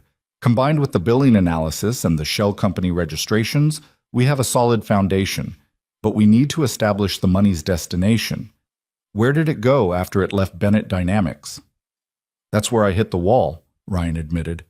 I don't have subpoena power, and the bank records for the vendor accounts aren't public. We do, Sarah said. Or rather, we can compel them through the audit. Once Olivia authorizes a full forensic review under the company's own bylaws, we can trace fund flows through the vendor accounts. If the money circles back to anyone inside the company, or to accounts connected to anyone inside the company, we'll find it. How long? 2 weeks for preliminary findings, 4 to 6 for a complete trace. She paused. In the meantime, whoever's behind this is going to feel the heat. These things don't stay quiet. People talk. IT logs get reviewed. Someone notices that payment authorizations have been rerouted. You should be prepared for pushback. I'm always prepared for pushback. Good, because in my experience, the pushback is where it gets interesting.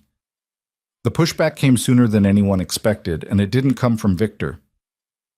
Thursday afternoon, Ryan was called to a meeting with Gerald Pratt, the VP of Procurement, who'd questioned his methodology in the departmental review. The meeting was in Gerald's office, a corner suite on the 30th floor, decorated with the kind of artwork that screamed wealth and taste in equal measure. Gerald was standing when Ryan arrived, hands in his pockets, looking out the window with the casual authority of a man who'd been standing in expensive offices his entire career. "Close the door," Gerald said. Ryan closed it. "I'm going to be blunt with you," Gerald said, turning from the window. "There are people on this floor who are concerned about the scope of your review." "Which people?" "People who matter. Board members, department heads, senior staff. The consensus is that your role was meant to be an efficiency audit, process improvements, cost optimization, that kind of thing. Not a forensic investigation into vendor relationships that have been in place for years. My role is to find what's broken." Olivia was clear about that. Olivia is the CEO. She has a big picture perspective, but this company runs on relationships. Vendor relationships, board relationships, departmental trust. When a new hire with no corporate experience starts pulling financial records and visiting warehouses and raising questions about established contracts, it creates instability. People feel targeted. Are they being targeted? Gerald's eyes narrowed. That's exactly the kind of question that makes people nervous. Gerald, I'm doing the job I was hired to do. If the vendor contracts are clean, my review will confirm that, and everyone can relax. If they're not clean, then someone should be nervous. But it shouldn't be me. That's a nice speech, very righteous, but you should understand something. Gerald stepped closer, lowering his voice in a way that was meant to convey confidentiality but felt more like a threat. Victor Hale has been the operational heartbeat of this company for nearly a decade. He has relationships with our biggest clients, our most important board members, and the people who approve budgets and promotions. If your review creates the impression that Victor is under investigation, whether that's true or not, the consequences will extend far beyond your little glass office on 28. Is that a warning? It's context, the kind of context that someone without a business degree might not have. Ryan felt the heat rise in his chest. Not anger, not exactly, but something close to it, something that had been building since his first week in this building. The condescension, the careful coded reminders that he didn't belong. The assumption that because he hadn't gone to the right school or worn the right suit or learned the right handshake, he couldn't possibly understand the delicate mechanics of corporate power. Gerald, he said quietly, I appreciate the context, and I want you to understand mine. I have a 5-year-old daughter who depends on me. I have bills that don't care about my pedigree. I came to this company because I was given a chance, and I intend to honor that chance by doing exactly what I was asked to do. Honestly and thoroughly. If that makes people nervous, maybe they should ask themselves why. Gerald stared at him for a long moment. Then he straightened his cuffs, a deliberate dismissive gesture that probably worked on junior analysts, and nodded toward the door. We're done here. Ryan left without another word. In the elevator, he pulled out his phone and texted Olivia 2 words. Gerald knows. Her response came 90 seconds later. Expected. Stay the course. He stayed the course, but the course was getting harder. That evening, he picked Emma up from after-school care. She'd started going 3 days a week since Ryan's hours at the office had lengthened, and took her to the park near their apartment. The weather had turned cold, real cold, the kind of November chill that reached through coats and settled in your joints. Emma didn't care. She ran for the swings like the temperature was a suggestion, and Ryan sat on a bench and watched her fly, back and forth, her laughter cutting through the wind. His phone rang. Unknown number. Mr. Mercer. A man's voice. Deep, professional, unfamiliar. My name is Marcus Webb. I'm an attorney with Cahill and Sterling. I represent Victor Hale. Ryan's stomach dropped. Not because he was surprised, he'd been expecting something like this since Saturday, but because the speed of it meant Victor was scared. Scared people with lawyers were more dangerous than confident people without them. What can I do for you, Mr. Webb? My client has become aware that certain inquiries are being made into vendor relationships under his purview. He wants you to know that he considers these inquiries to be groundless and potentially defamatory, and that any continued investigation without proper legal authorization could expose both you and Bennett Dynamics to significant liability. Is that a legal opinion or a personal one? It's a formal notice. I'm sending a cease and desist letter to your office tomorrow morning. I'd encourage you to retain counsel before taking any further action. I'll keep that in mind. Anything else? Mr. Mercer, I'm giving you professional advice, which I rarely do for free. Walk away from this. Whatever you think you've found, you haven't found enough. The people involved in this situation have resources and relationships that you do not. This is not a fight you can win. Thanks for the advice. Take it. Ryan hung up and sat very still on the bench. Emma was still on the swings, calling out to him, "Daddy, watch! Watch how high!" And he waved and smiled and said, "I see you, Bug," while his mind ran through the implications of what had just happened. Victor had lawyered up. That meant Victor knew the investigation was real, not just Ryan poking around, which meant someone had told him. Gerald was the obvious candidate, but it could have been anyone. The IT department, someone in finance who'd noticed the payment holds, even someone on Olivia's staff. Information in a company this size moved like water, finding the cracks in every wall, seeping through every barrier. He called Olivia from the apartment after Emma was in bed. She listened without interrupting, then asked for the attorney's name and firm. Cahill and Sterling, she said. They're corporate defense specialists, expensive ones. If Victor's hired them, he's not just playing defense, he's building a counterattack. The cease and desist is theater. He can't stop a CEO-authorized audit. He knows that. The letter isn't for us, it's for the board. He's going to frame this as a witch hunt, a new, inexperienced hire overstepping his authority, making unfounded accusations against a senior executive. He'll claim you have a personal grudge, or that you're trying to impress me, or that you're out of your depth. Then he'll demand that the board intervene and shut down the review. Can they do that? Technically, the board can override me on a compliance matter if they vote to do so. It would take a 2/3 majority. Victor has allies, but I don't think he has 2/3. Not yet. Not yet. Which means we need to move faster. Sarah's team needs to accelerate the fund trace. If we can show the board where the money went, actually went, bank accounts and names, before Victor can rally his supporters, the case makes itself. And if we can't, then it becomes a political fight instead of a financial one. And political fights in corporate boardrooms are decided by relationships, not evidence. Ryan leaned against the kitchen counter. The apartment was quiet. The only sound, the tick of the radiator and Emma's breathing from the next room. I got a call from a lawyer threatening me. Gerald Pratt told me to back off. Victor's building a coalition on the board, and I'm sitting in a kitchen in a neighborhood where the hot water doesn't work, trying to take down a guy who probably makes more in a month than I've made in 5 years. Tell me I'm not crazy. You're not crazy. You're the only person in this company who had the guts to look at the numbers and say something. That's not crazy. That's exactly what I hired you for. That's what you keep saying. Because it keeps being true. He almost smiled. I need something from you, Olivia, and I need you to not ask why. What is it? Access to Victor's travel records, company-funded trips over the past 2 years, flights, hotels, expense reports. A pause. Why? You said not to ask. I said I'd try. I'm failing. Why? Because a man running a $4 million fraud doesn't do it from a desk in Chicago. He's got to meet people. The registered agents, the bank contacts, whoever's on the other end of the shell companies. If his travel pattern matches the locations of the vendor registrations, that's another thread to pull. Silence. Then, I'll have Diana pull the records tomorrow, discreetly. Thank you. Ryan?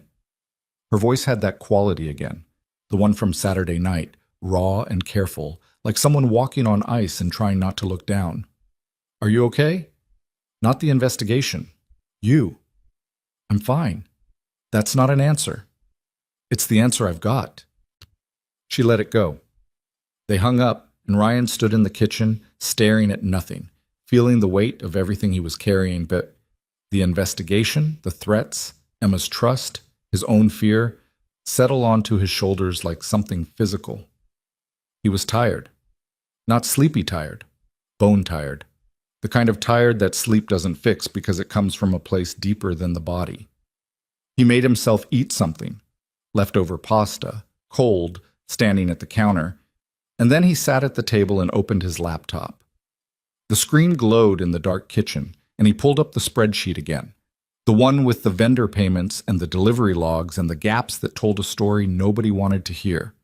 He worked until 1 in the morning. Then he went to bed and set his alarm for 5:30, because Monday was over but Tuesday was coming, and Victor Hale's lawyer was sending a letter, and the board was watching, and somewhere in this city, a man with a 9-year head start was figuring out how to make Ryan Mercer disappear.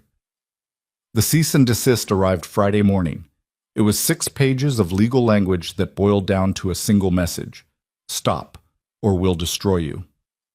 Ryan read it twice, put it in the folder with everything else, and went back to work. Diana delivered Victor's travel records that afternoon, a printout so long it came in 3 sections, stapled separately. Ryan spent the weekend going through them.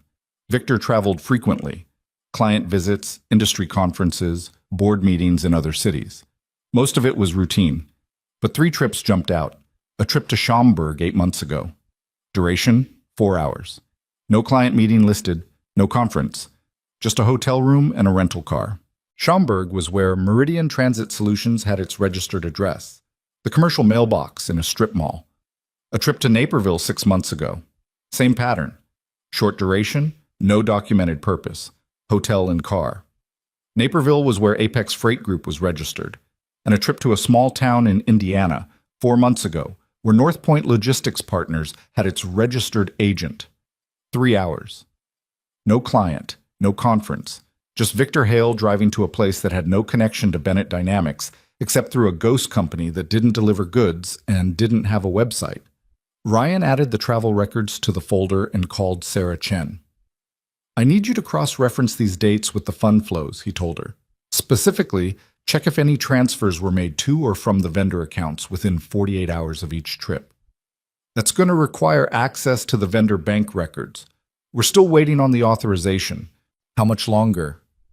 "Olivia's legal team is working on it. Could be a few more days." "We might not have a few more days."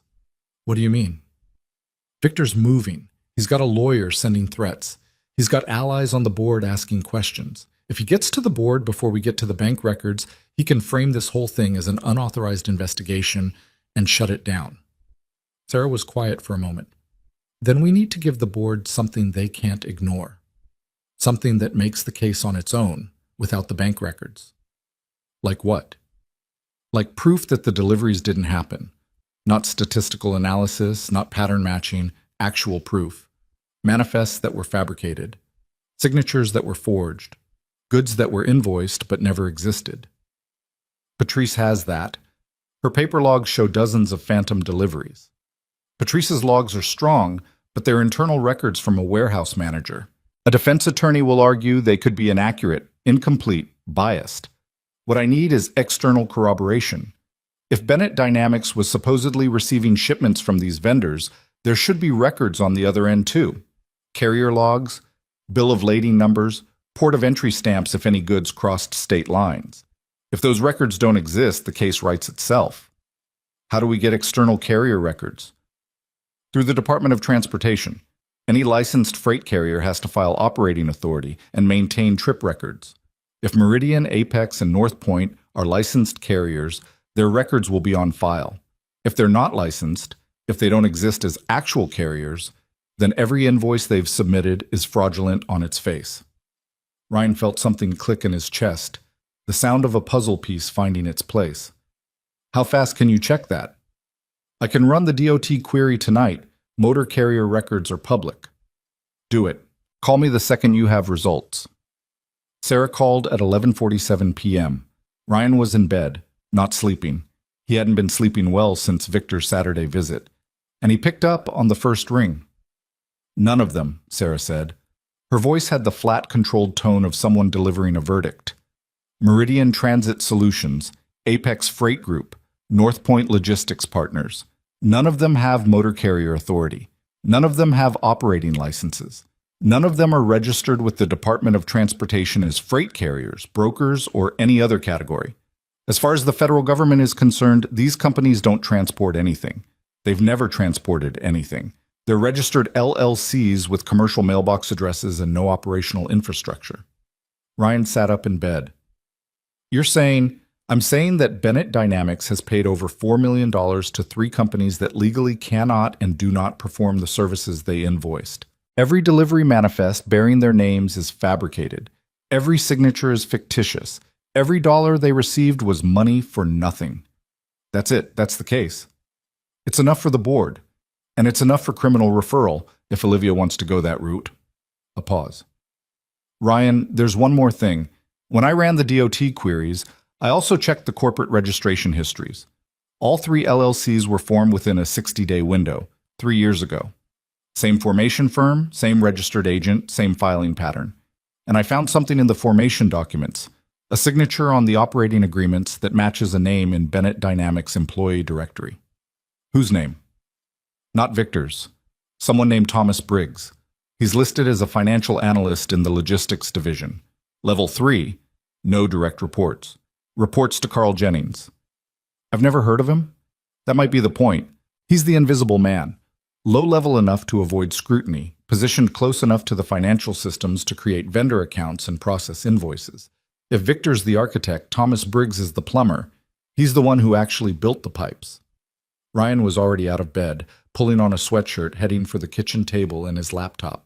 Can you send me everything? The DOT results, the formation documents, the Briggs connection? Already in your inbox. Encrypted, like we discussed. Thank you, Sarah. Don't thank me yet. We still have to survive the board meeting.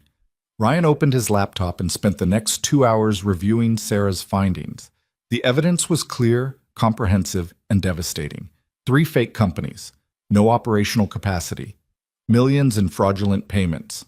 A paper trail that connected through a low-level analyst to the logistics division, run by a man who didn't ask questions and overseen by a senior vice president who signed every check.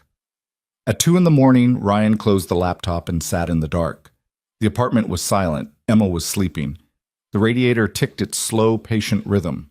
Outside, a siren wailed somewhere far away, the sound of someone else's emergency moving through the city. He thought about what Marcus Webb had said on the phone. This is not a fight you can win. He thought about Gerald Pratt, standing in his corner office with his expensive artwork, telling Ryan that the consequences would extend far beyond his little glass office on 28. He thought about Victor's smile, polished and warm, and hiding something that had been eating this company alive for years. They were all betting on the same thing, that Ryan Mercer, the outsider, the guy without the degree, the single father from a neighborhood where the hot water didn't work, would do what reasonable people do when the powerful close ranks. They were betting he'd back down. They didn't know him. They didn't know what he'd survived. They didn't know that a man who'd held his wife's hand while she died, who'd told his daughter that mommy wasn't coming home, who'd counted coins on a kitchen floor and ironed borrowed shirts and run into traffic without thinking. That man didn't back down. Not because he was brave, not because he was righteous, but because he'd already lost the worst thing he could lose, and everything after that was just math. He set his alarm for 5:30. Tomorrow he'd call Olivia. Tomorrow they'd prepare for the board. Tomorrow the fight would begin in earnest.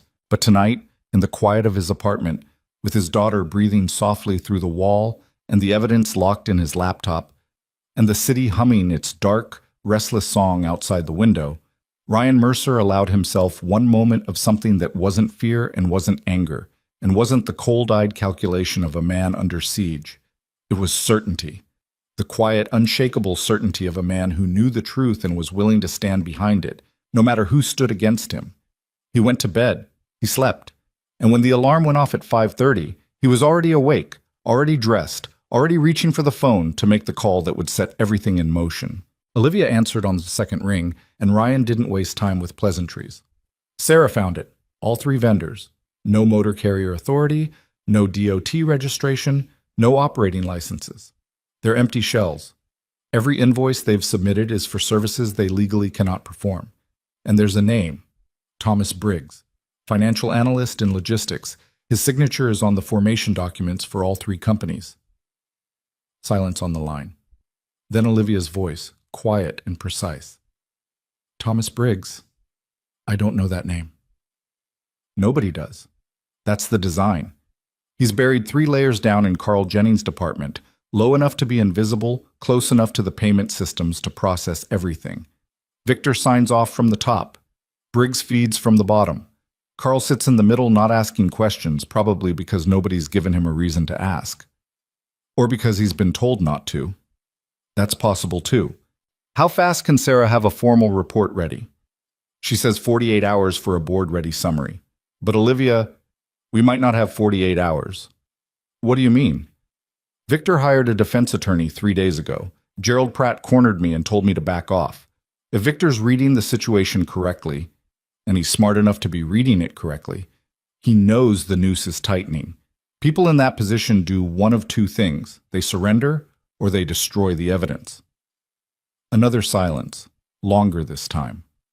What evidence is still inside the company? The digital records, invoices, payment logs, authorization files, everything in the financial system. I've got copies of the critical documents, and Patrice has her paper logs at the warehouse. But the original digital records are still on the company servers. If Victor has any kind of administrative access, or if Briggs does, they could start deleting files tonight. I'll have IT lock down the financial servers. Read-only access for everyone except Sarah's team. Do it now, not tomorrow. Now. It's 6 in the morning, Ryan. And Victor's lawyer called me at 4 in the afternoon on a weekday to threaten me. These people aren't operating on a 9-to-5 schedule. He heard her exhale, a sharp, frustrated sound. All right, I'm calling IT. I'll have the lockdown in place within the hour. A pause. Ryan, there's something else. The board chair called me last night, Margaret Ashworth. She said Victor requested an emergency session to discuss what he's calling irregularities in the operational review process. He wants it on the agenda for Friday. Friday, that's 3 days. 2.5. He's trying to get ahead of us. If he can convince the board that your investigation is unauthorized or procedurally flawed, he can push for a vote to suspend the audit. Can he win that vote? I don't know. Margaret's cautious. She won't take sides without seeing evidence. But Victor's been cultivating board relationships for 9 years. I've been CEO for 2. If it comes down to political capital, he has more of it. Then we don't let it come down to politics. We bring the evidence to the board before Victor can frame the narrative. Can you get me on the agenda for Friday? You? Personally? Me. In the room, presenting the findings. Not a written report they can skim and dismiss. A face-to-face presentation where I walk them through every dollar, every fake vendor, every phantom delivery. Make them look at it. The board is 12 people, Ryan. Half of them have known Victor longer than they've known me.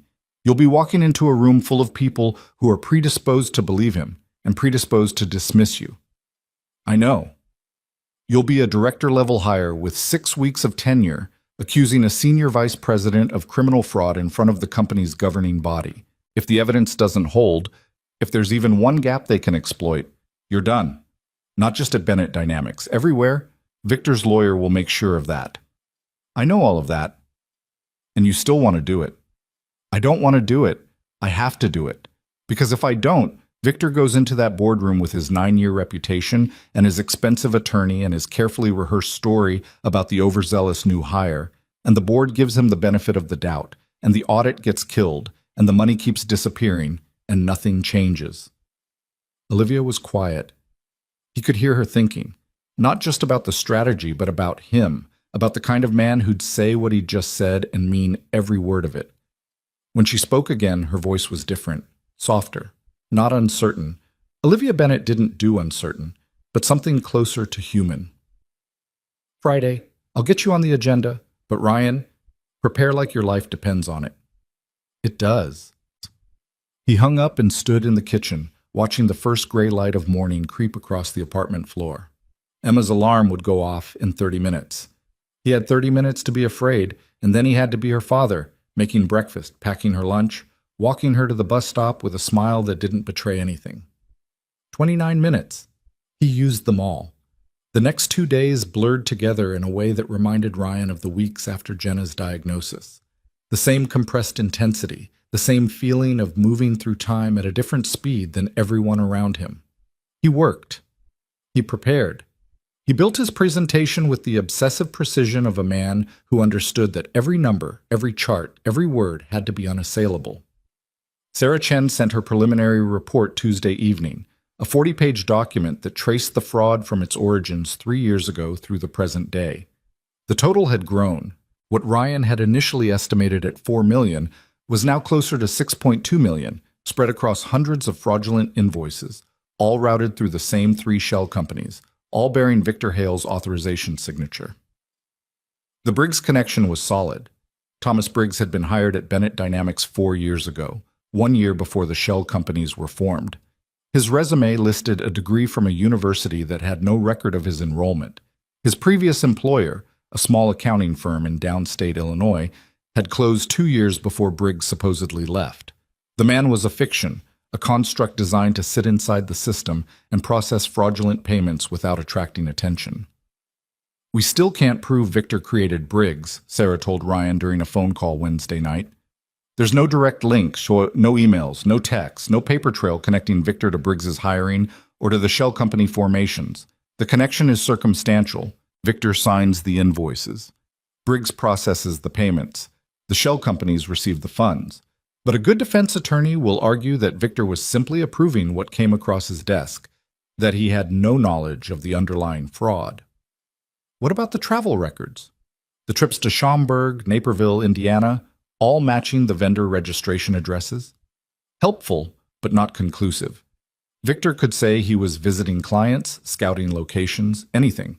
Without the bank records showing money flowing from the vendor accounts back to Victor personally, the case against him specifically relies on inference. Then we make the inference overwhelming. Stack enough circumstantial evidence and inference becomes the only reasonable conclusion. That works in a courtroom. In a boardroom, it works only if the people in the room want to believe it. Then I'll make them want to believe it. He spent Thursday night at the kitchen table with his laptop, rehearsing the presentation out loud. He walked through the timeline, the vendor analysis, the DOT findings, the Briggs connection, the travel records, the warehouse logs. He practiced answering every question he could anticipate.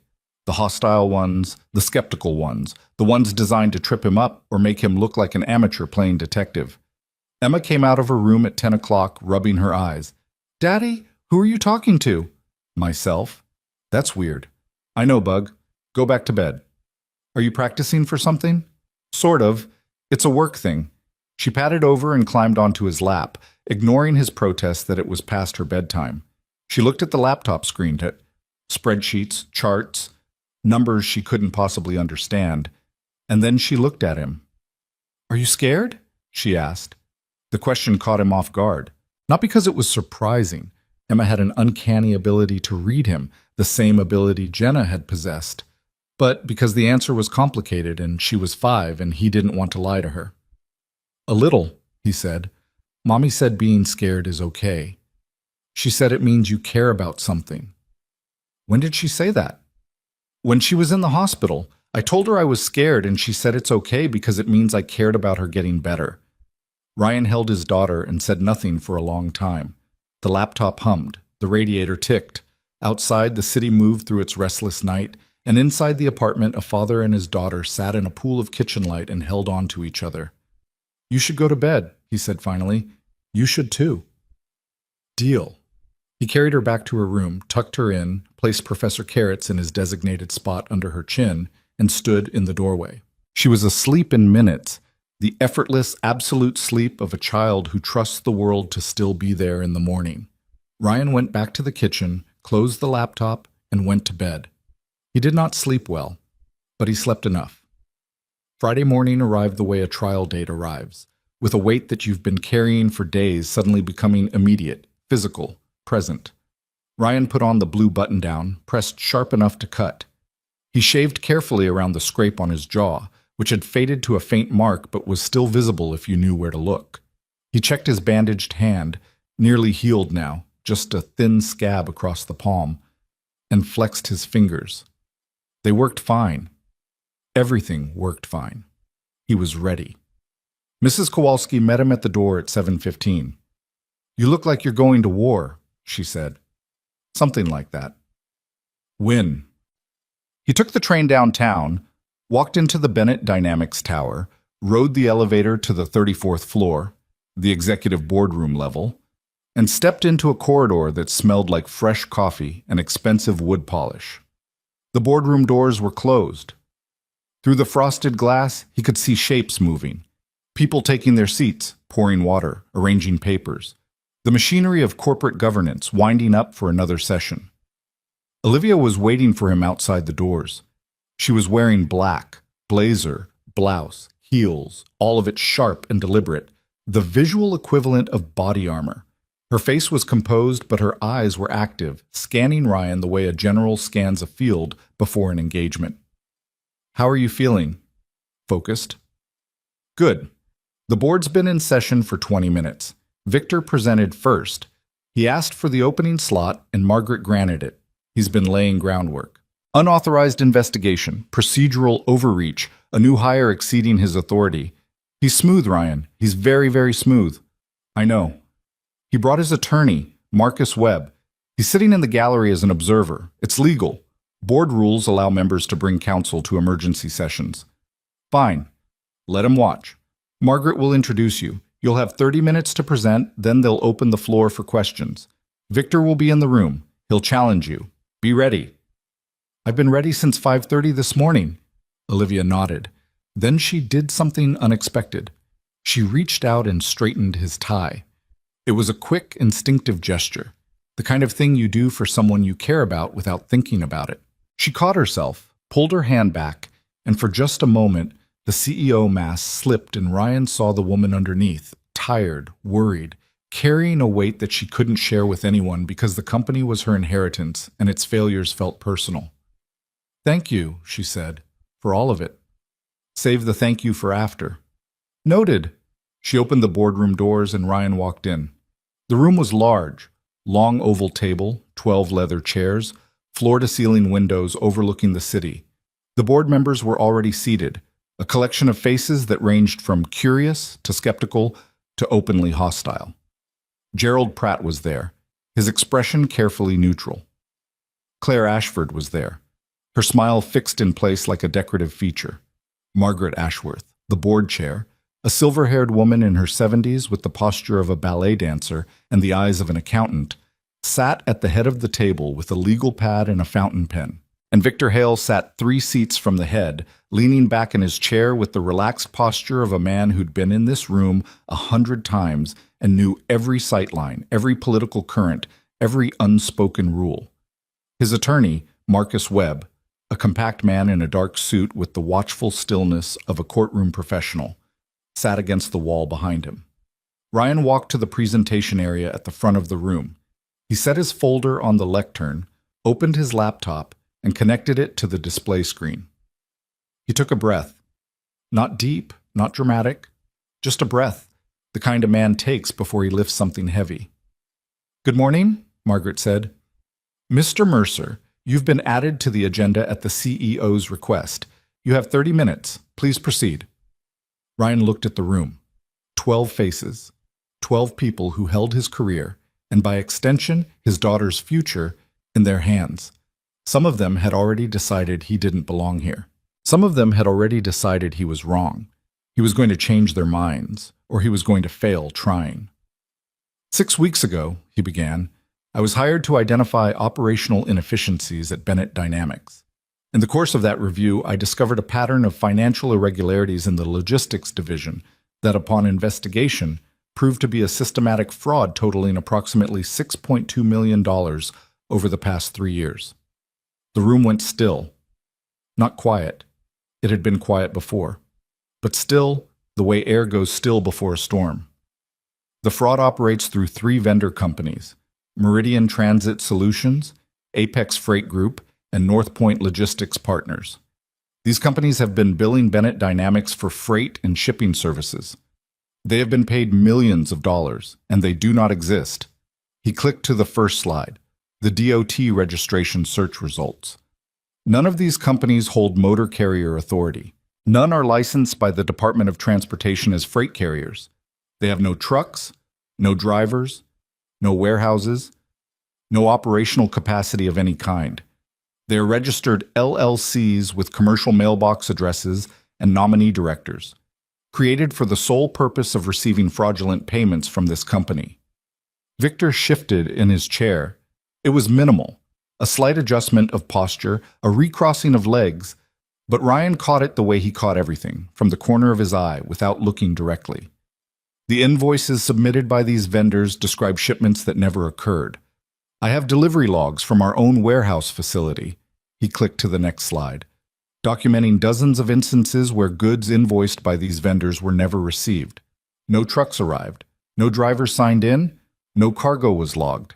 The warehouse manager, Patrice Washington, who has served this company for 12 years with an impeccable record, flagged these discrepancies multiple times through internal channels. Her reports were acknowledged and ignored. He walked them through the billing analysis, the above-market rates, the 40% growth spikes, the consistent pattern of overcharging that, spread across hundreds of invoices, added up to millions. He showed them the corporate formation records. All three companies created within 60 days, all using the same law firm, all bearing the signature of Thomas Briggs, a man whose employment credentials didn't survive basic verification. Thomas Briggs was hired as a financial analyst in the logistics division 4 years ago, Ryan said.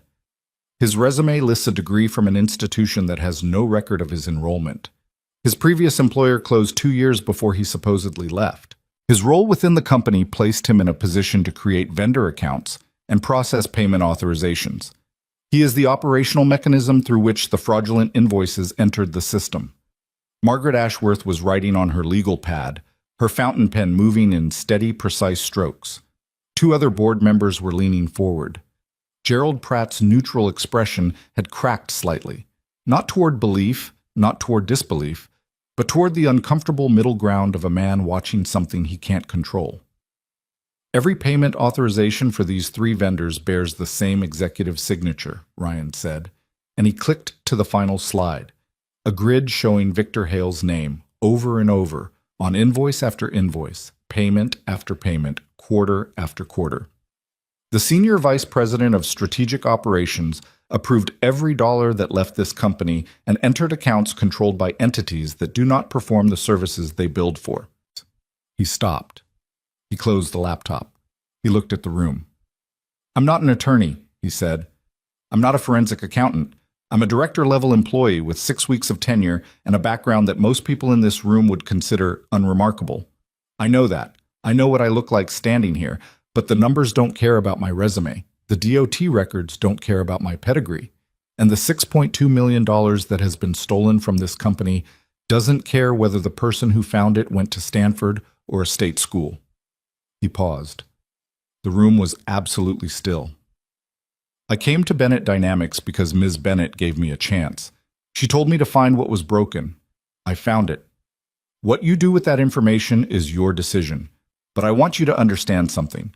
I didn't bring this to you because I have an agenda or a grudge or something to prove. I brought it because it's the truth, and this company deserves to know it." He stepped back from the lectern. Margaret Ashworth looked up from her legal pad. "Thank you, Mr. Mercer. The floor is now open for questions." Victor Hale spoke first. Of course he did. He'd been waiting, coiled in his chair like a spring, and when he spoke, his voice was the same warm, controlled instrument Ryan had heard on his first day, the voice of a man who moved through rooms like he owned them. "Margaret, if I may." He stood, buttoning his jacket. "I appreciate Mr. Mercer's presentation. It's thorough, I'll give him that. But there are significant problems with both his methodology and his conclusions, and the board deserves to hear them." He looked at Ryan. The smile was gone. In its place was something harder, more honest, the real face beneath the polish. First, the vendor relationships Mr. Mercer has identified are legitimate business arrangements that have been in place for years. The companies in question provide specialized logistics services through subcontracted carriers, a common practice in the freight industry that Mr. Mercer, with his limited experience, may not be familiar with. "Those companies have no motor carrier authority," Ryan said, "because they don't need it. They're brokers, not carriers. They coordinate shipments through licensed third parties. The fact that they don't appear in the DOT carrier registry simply means they operate in a different regulatory category. They don't appear in the broker registry either, Ryan said. I checked. They're not registered as brokers, carriers, or freight forwarders. They have no DOT presence of any kind. Victor's jaw tightened, but his recovery was fast. The practiced reflexes of a man who'd been deflecting hard questions for years. Regulatory filings can be delayed. It's not unusual for smaller firms to operate while their paperwork is being processed. For 3 years? Mr. Mercer, I'm not going to debate regulatory timelines with someone who's been in this industry for 6 weeks. The point is that your investigation began with a conclusion and worked backward to find evidence. That's not analysis. That's confirmation bias. The warehouse logs show deliveries that didn't happen, invoices for goods that never arrived, signatures from people who don't work at any carrier, broker, or logistics company registered anywhere in the country. That's not bias, that's data. Victor turned to the board. I want this board to understand what's really happening here. A new employee, hired under unusual circumstances, with no corporate experience, no advanced education, and a personal connection to the CEO, has conducted an unauthorized investigation into my department and is now presenting unverified allegations as fact. This is not due diligence. This is a witch hunt. The phrase personal connection to the CEO landed in the room like a grenade. Ryan saw several board members glance at Olivia, who was sitting at the far end of the table, her face expressionless. There is no personal connection, Olivia said. Her voice was level, but underneath it Ryan could hear the steel. Mr. Mercer was hired through a standard interview process. His investigation was authorized by me as CEO under the company's operational review mandate. Every step he took was within the scope of his role. With respect, Victor said, the circumstances of his hiring were anything but standard. He pulled you out of traffic. You offered him a job the next day. That's not a screening process. It's a rescue fantasy. Careful, Victor. Margaret Ashworth's voice cut through the tension like a blade.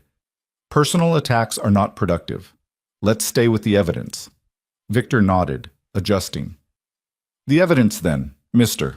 Mercer's case rests on warehouse logs maintained by a single employee, DOT registration queries that prove only an administrative gap, and the unremarkable fact that as SVP of Strategic Operations, I signed off on vendor payments, which is literally my job. I sign hundreds of payment authorizations every quarter. That's what the role requires. You also traveled to Schaumburg, Naperville, and a small town in Indiana, Ryan said. All 3 locations match the registered addresses of the vendors you're defending. Short trips, no documented client meetings, no conferences, just hotel rooms and rental cars in places that have no connection to Bennett Dynamics unless you count the shell companies. The room went quiet. Victor's face changed. Not dramatically, not the way it happens in movies, with the villain's mask falling away to reveal the monster beneath. It was subtler than that, a tightening around the eyes, a slight stiffness in the shoulders, the body language of a man whose story has just developed a crack that he can't patch in real time. Those were personal trips, Victor said. I'm not obligated to explain my personal travel to a junior employee. They were booked through the company travel system and charged to your corporate expense account. That makes them company trips, documented and traceable. Marcus Webb, the attorney, leaned forward and whispered something in Victor's ear. Victor listened, nodded, and turned back to the board. I'd like to request a recess, he said, to consult with my counsel. Denied, Margaret said. We'll complete this session before any recess. She looked at Ryan. Mr. Mercer, you mentioned a Thomas Briggs. What is his current status? As of yesterday, he still appeared in the employee directory. I don't know if he's physically in the building. I haven't attempted to contact him because I didn't want to alert him before this presentation. Margaret turned to Diana Cross, who was standing near the door. Diana, find Thomas Briggs. If he's in the building, I want him in security's custody. If he's not, I want to know where he is. Diana left. The room waited. Victor sat very still, his attorney whispering in his ear, his face locked in an expression that was trying to be calm but was slowly, visibly losing the fight. A board member named Howard Liu, a venture capitalist in his 60s who'd been quiet throughout the presentation, spoke up. Mr. Hale, I have a straightforward question. You signed hundreds of payment authorizations for these 3 vendors over 3 years. Did you, at any point, verify that the services billed were actually performed? That's not my function. Verification is handled by the logistics department, which is run by Carl Jennings, who reports to you. Organizationally, yes, but Carl operates with significant autonomy. So you signed off on millions of dollars in payments without independently verifying that the goods were delivered, and the person responsible for verification answers to you. Is that your position? Victor's mouth opened, then closed, then opened again. I relied on the systems in place, as systems that have functioned for years without issue. Without issue that was reported, Howard said. Mr. Mercer just told us the warehouse manager reported discrepancies multiple times and was ignored. Were those reports directed to you? I don't recall receiving. Patrice Washington's emails are time-stamped and archived, Ryan said quietly. 4 of them went directly to your inbox. The silence that followed was the kind of silence that changes rooms. It was the silence of 12 people arriving at the same conclusion simultaneously, not through persuasion or rhetoric, but through the accumulated weight of numbers that didn't add up and explanations that didn't hold. Diana Cross returned. She stood in the doorway, slightly out of breath. Thomas Briggs didn't come in today. His desk has been cleared. Building security checked the parking garage. His badge was used to exit at 4:47 this morning. Margaret Ashworth set down her fountain pen. I'm going to recommend that the board take the following actions. First, an immediate suspension of Victor Hale's access to all company systems, pending the completion of a full forensic audit. Second, a criminal referral to the FBI's Financial Crimes Division. Third, a freeze on all payments to the 3 vendor entities identified by Mr. Mercer. Do I have a motion? Howard Liu raised his hand. Moved. Seconded, said another board member, a woman named Patricia Gaines, whom Ryan had never spoken to. All in favor? 10 hands went up. Gerald Pratt kept his hands on the table. Claire Ashford hesitated, then raised hers slowly, her fixed smile finally gone. The motion carries, Margaret said. Victor stood. His chair scraped against the floor. A sharp, ugly sound in the quiet room. He looked at Ryan with an expression that had nothing polished about it anymore. Nothing warm, nothing calculated. It was raw, the face of a man who'd been running a game for years and just watched it collapse in 45 minutes. You have no idea what you've done, he said. Yeah, I do, Ryan said. Victor turned and walked out. Marcus Webb followed, already on his phone. The boardroom doors closed behind them, and the room exhaled. Margaret Ashworth looked at Ryan. Her expression was unreadable, the face of a woman who'd chaired boards for decades and had learned to keep her reactions private. But she nodded, a single, deliberate inclination of the head, and it carried more weight than applause. Well done, Mr. Mercer. Ryan gathered his folder, his laptop, his notes. His hands weren't shaking. He was distantly surprised by that because his whole body felt like a wire that had been pulled taut and suddenly released. He walked to the door, and Olivia fell into step beside him. They didn't speak until they were in the elevator. The doors closed, the boardroom floor receding above them. Then Olivia leaned against the wall and closed her eyes. $6.2 million, she said. Yeah. He sat at my father's dinner table. I know. He gave a speech at the retirement party. He said my father was the most honest man he'd ever known. Her voice cracked on the word honest, and she pressed her hand against her mouth for a moment, fighting something that wanted to come out. Then she straightened, opened her eyes, and looked at Ryan with the same directness she'd had on the curb that first morning. Thank you. You said to save the thank you for after. It's after. The elevator opened on 28. Ryan stepped out, and Olivia stayed in, heading up to her floor. Before the doors closed, she said, Ryan. He turned. Emma's lucky to have you. The doors closed. Ryan stood in the corridor holding his folder and realized his hands were shaking now. Not during the presentation, not during Victor's attacks, not during the vote, but now, alone, in an empty hallway on a Friday morning with the sun coming through the windows and the fight finally over. He went to his office, sat down, and called Mrs. Kowalski. How'd it go? She asked. I won, A pause. Then the sound of a woman trying not to cry and failing. Good. That's good. Emma made you a card. She says it's for when you come home.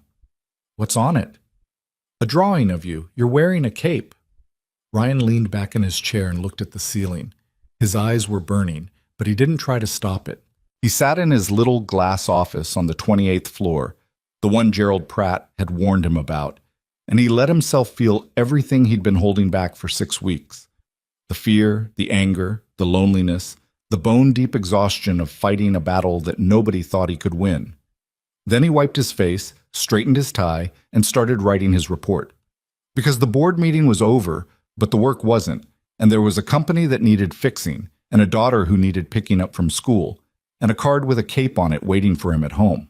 The weeks after the board meeting were not a victory lap. They were a grind.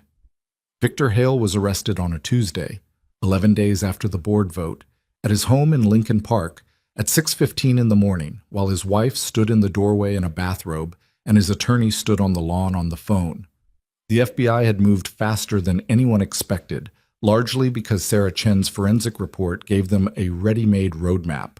The bank records, obtained through federal subpoena, confirmed what Ryan had suspected but couldn't prove. Money from all 3 shell companies had been funneled into a personal investment account held under the name of a trust that Victor controlled. $6.2 million over 3 years, laundered through fake invoices and phantom deliveries, skimmed from a company that had trusted him with its operational backbone. Thomas Briggs was picked up the same day at a motel outside Indianapolis. He'd been running since the board meeting, using cash, staying off the grid, with the desperate inefficiency of a man who'd been designed to be invisible inside a system and had no idea how to be invisible outside of one. He cooperated within hours, trading information for a reduced charge, confirming everything Ryan had pieced together: the shell companies, the fake invoices, the fabricated delivery manifests, all of it orchestrated by Victor, all of it running for years under the noses of people who either didn't look or didn't want to see. Carl Jennings was not charged. The investigation concluded that he was negligent, not complicit. A man who'd stopped paying attention to his own department and had let a fraud grow like mold in a wall he never bothered to inspect. He resigned the day after the arrests, quietly, without a statement. Ryan heard later that he'd moved to Michigan and taken up woodworking. It seemed like the right kind of retirement for a man who'd spent 20 years building nothing. The news hit the business press within a week. Bennett Dynamics was suddenly everywhere. Financial pages, cable news, industry blogs. The coverage was mostly factual, though a few outlets ran the story with the breathless tone of a scandal piece, complete with stock photos of handcuffs and courthouse steps. Olivia held a press conference that Ryan watched from his office on the 28th floor, his door closed, his phone silenced. She was precise, composed, and honest. She acknowledged the fraud, described the steps the company had taken to identify and stop it, and took responsibility for the failure of internal controls without making excuses. She didn't mention Ryan by name. He was grateful for that. The last thing he needed was his face on the news. But inside the company, everyone knew. Everyone knew it was the new guy, the one with the bandaged hand and the borrowed shirt and no MBA, who'd pulled the thread that unraveled a $6 million fraud. And the reaction was not what Ryan had expected. He'd braced for gratitude. What he got was something more complicated. Some people thanked him. Patrice Washington called him the day after the arrests and said, "About time somebody listened." A junior analyst in the finance department stopped him in the hallway and told him quietly that she'd noticed discrepancies in the vendor payments 2 years ago and had been afraid to say anything. "You're braver than I was," she said. And Ryan felt the weight of that compliment and its implications. A company where people saw problems and stayed silent because they'd learned that silence was safer than truth. But others resented him. Gerald Pratt didn't speak to him at all. Claire Ashford was professionally cordial but kept her distance, the way someone might keep their distance from an animal they weren't sure was tame. Several board members, people who'd voted in Ryan's favor on Friday, were notably cooler in subsequent interactions, as if the act of doing the right thing had been uncomfortable and they were holding it against the man who'd made them do it. The worst of it came from a direction Ryan hadn't anticipated. 3 weeks after the arrest, Emma came home from school in tears. She didn't cry the way she cried when she scraped a knee or lost a toy. The quick operational tears of a child processing a specific pain. This was different. She walked through the door and went straight to her room without speaking. And when Ryan followed and sat on the edge of her bed, she buried her face in Professor Carrot's and wouldn't look at him. Emma, talk to me. I don't want to. Did something happen at school? Silence. Then, muffled by the stuffed rabbit, a boy in my class said his mom said you're a snitch. Ryan felt the word land in his chest like a stone. A snitch. He said his mom said you got someone fired and now his mom's friend lost her job because of you. He said you're bad. What's the boy's name? Tyler Whitfield. Whitfield. Ryan didn't recognize the name, but it wasn't hard to connect the dots.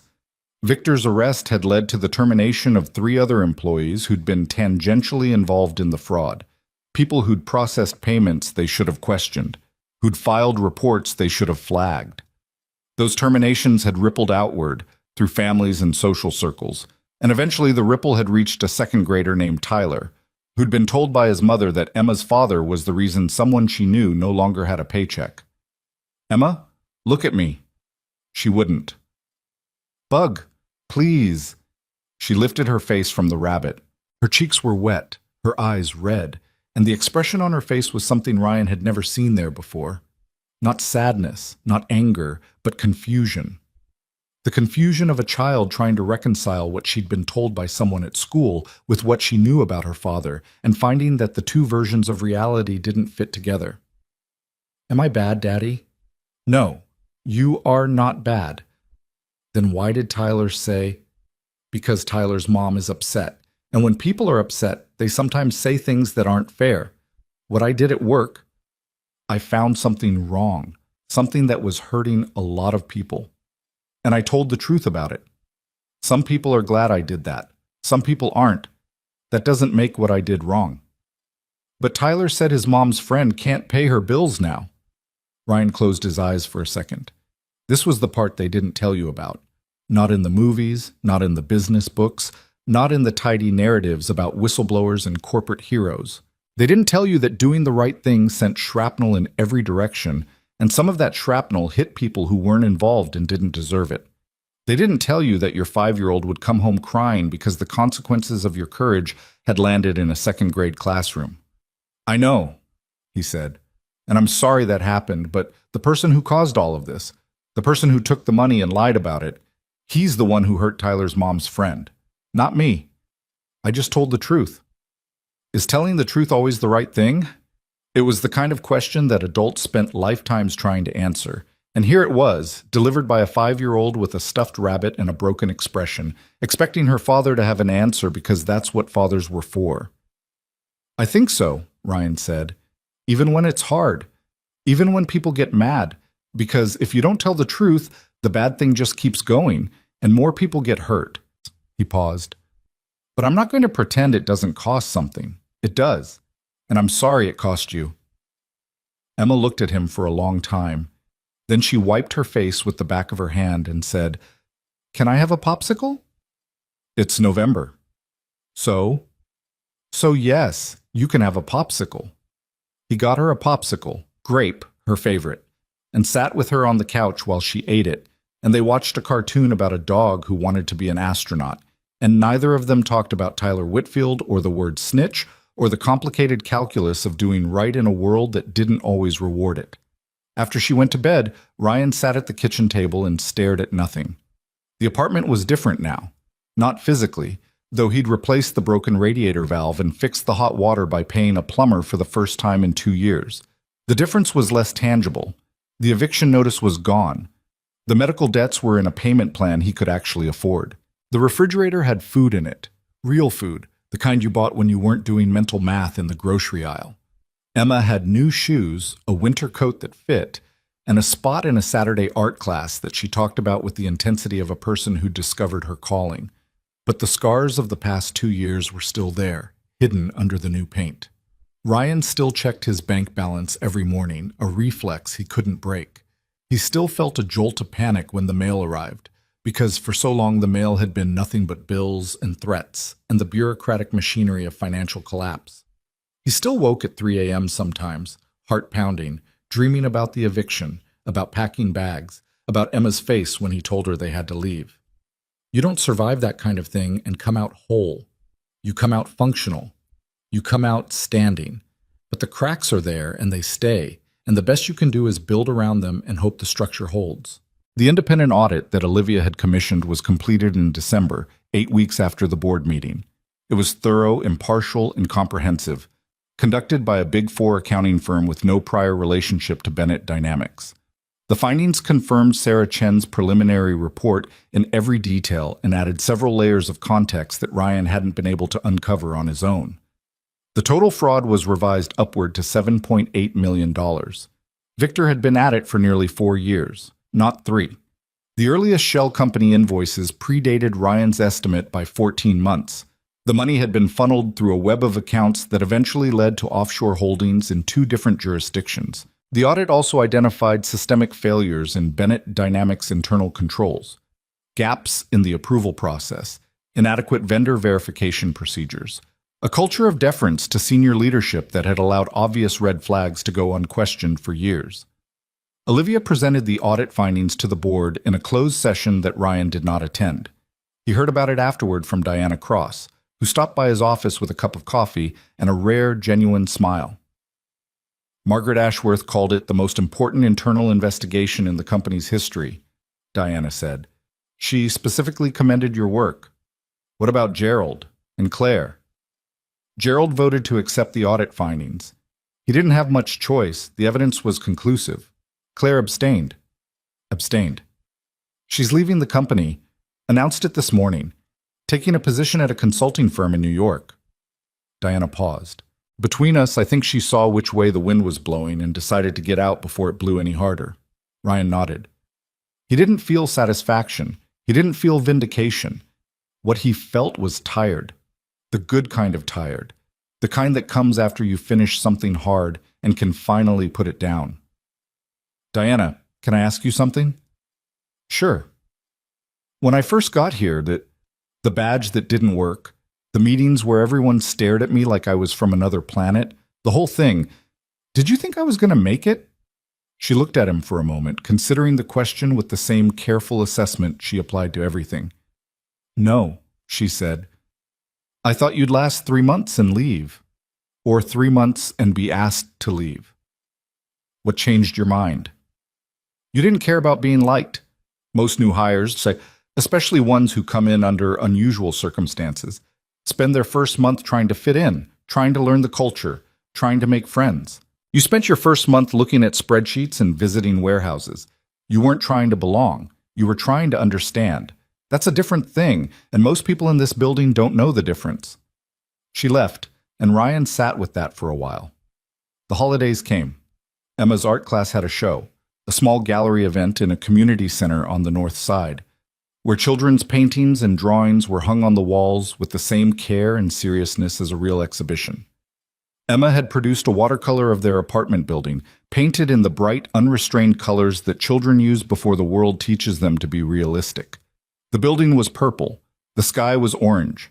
There were birds the size of cars and a sun with a face that was smiling. Ryan stood in front of it for a long time, holding a paper cup of apple cider, and thought about the moment 6 months ago when he'd stood outside this same kind of building and wondered if he could afford the bus fare to get home. Mrs. Kowalski came to the show. She wore a dress, the first time Ryan had ever seen her in anything but her usual house dress and cardigan, and she stood in front of Emma's painting with her arms crossed and her chin up, like a patron at the Met evaluating a masterwork. She's talented, Mrs. Kowalski said. She gets it from her mother. She gets it from both of you. Jenna had the eye. You have the stubbornness. An artist needs both. Ryan looked at her. You never met Jenna. I've seen her and your daughter every day for 2 years. That's meeting someone. She uncrossed her arms and patted his shoulder, a gesture so uncharacteristic that Ryan almost dropped his cider. You did good, Ryan. All of it. The job, the investigation, the girl. You did good. I had help. You, mostly. I made soup and watched a child.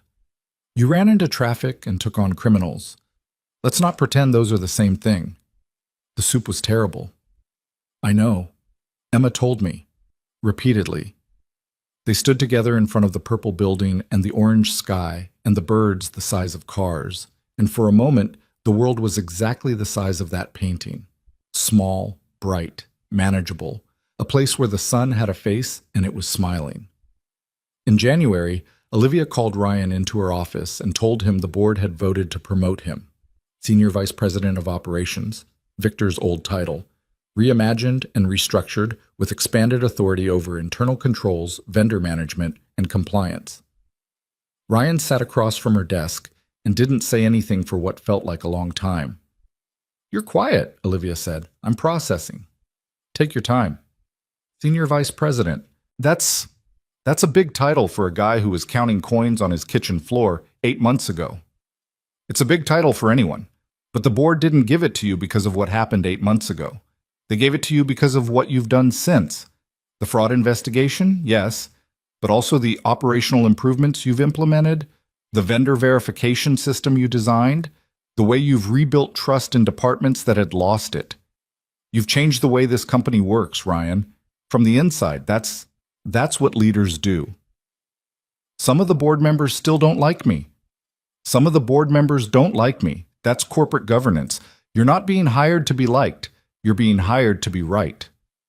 That sounds like something I said once. It is. I was listening.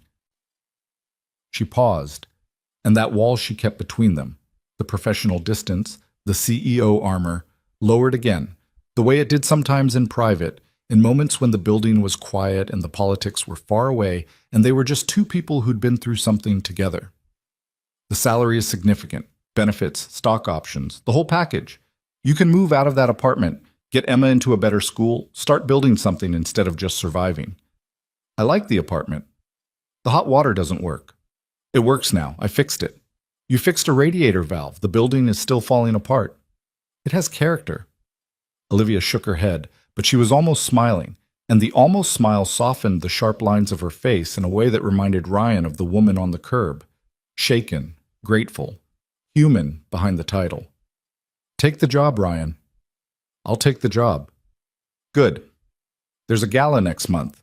Annual company event, black tie. You'll need a suit. I own a suit. Do you? No, but I can buy one. I'm a senior vice president now. She laughed. A real laugh, unguarded, the kind that came from the same deep place as the one he'd produced on the phone with Mrs. Kowalski months ago. It changed her face entirely. Not prettier. More real. More like the person she might have been if she hadn't spent her entire adult life carrying a company on her back. Buy a good one, she said. You'll be standing next to me. The gala was held in February in the grand ballroom of a hotel on Michigan Avenue. Ryan had never been to a black tie event. He'd seen them in movies, the chandeliers, the champagne, the men in tuxedos and women in gowns moving through rooms that seemed designed to make ordinary life feel small. But being there, standing in it, wearing a suit that fit properly for the first time in his life, was different from watching. It was overwhelming in a way he hadn't prepared for. The ballroom was full, 400 people, employees and partners and board members and guests, all dressed in the kind of clothing that communicated not just wealth, but the specific kind of confidence that comes from never having to worry about money.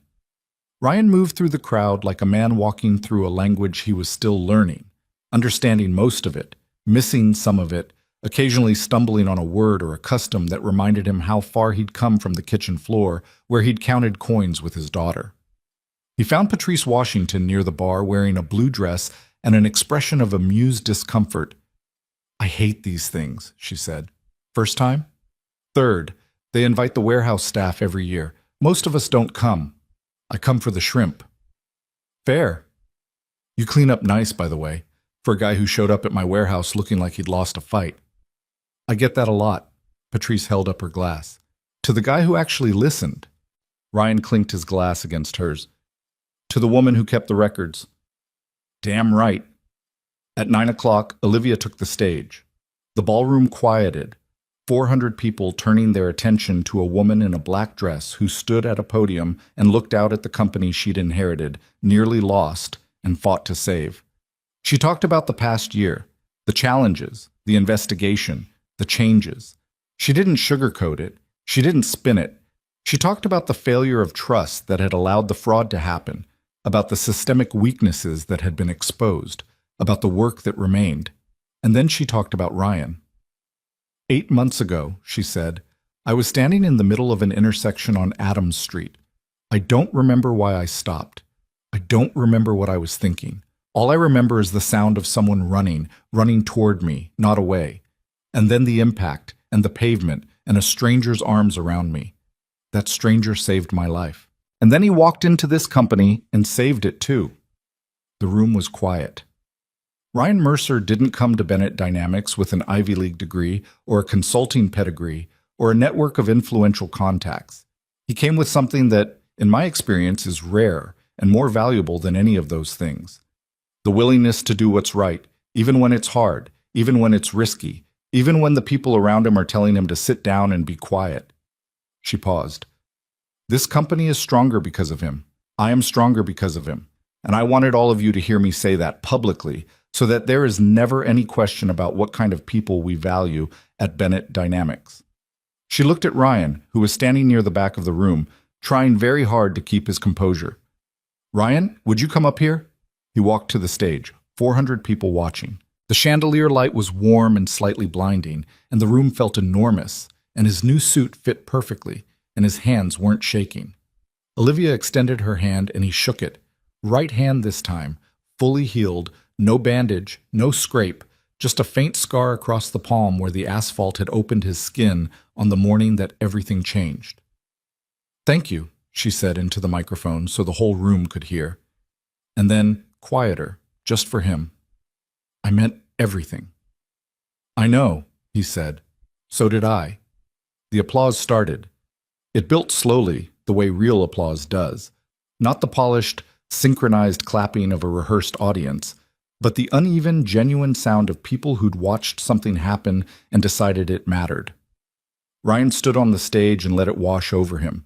And he didn't smile because what he felt was too big for a smile, too complicated, too layered with everything he'd carried and everything he'd lost and everything he'd fought for. After the gala, he drove home. The city was beautiful at night. The buildings lit up, the lake a dark mirror, the streets carrying the last of the evening's traffic, like veins carrying blood. He drove through neighborhoods he knew and neighborhoods he didn't, and he thought about the distance between who he'd been 8 months ago and who he was now, and how that distance couldn't be measured in miles or dollars or titles, but only in the things he'd chosen to do when nobody was watching and nothing was certain. He parked outside the apartment building. Mrs. Kowalski had agreed to stay late. She was asleep on the couch when he came in, the television on, a plate of kolachki on the coffee table.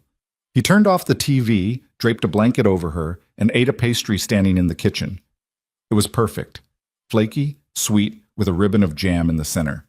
He went to Emma's room. She was asleep, sprawled across her bed, Professor Carrots wedged under her chin, one sock on and one sock off. Her art class painting was pinned to the wall above her desk. The purple building, the orange sky, the smiling sun. Next to it was the card she'd made for him after the board meeting, the one with the drawing of Ryan wearing a cape. He sat on the edge of her bed and adjusted her blanket. She stirred, opened one eye, and looked at him with the bleary, half-conscious recognition of a child surfacing from deep sleep. Daddy? Hey, Bug, go back to sleep. You're wearing a suit.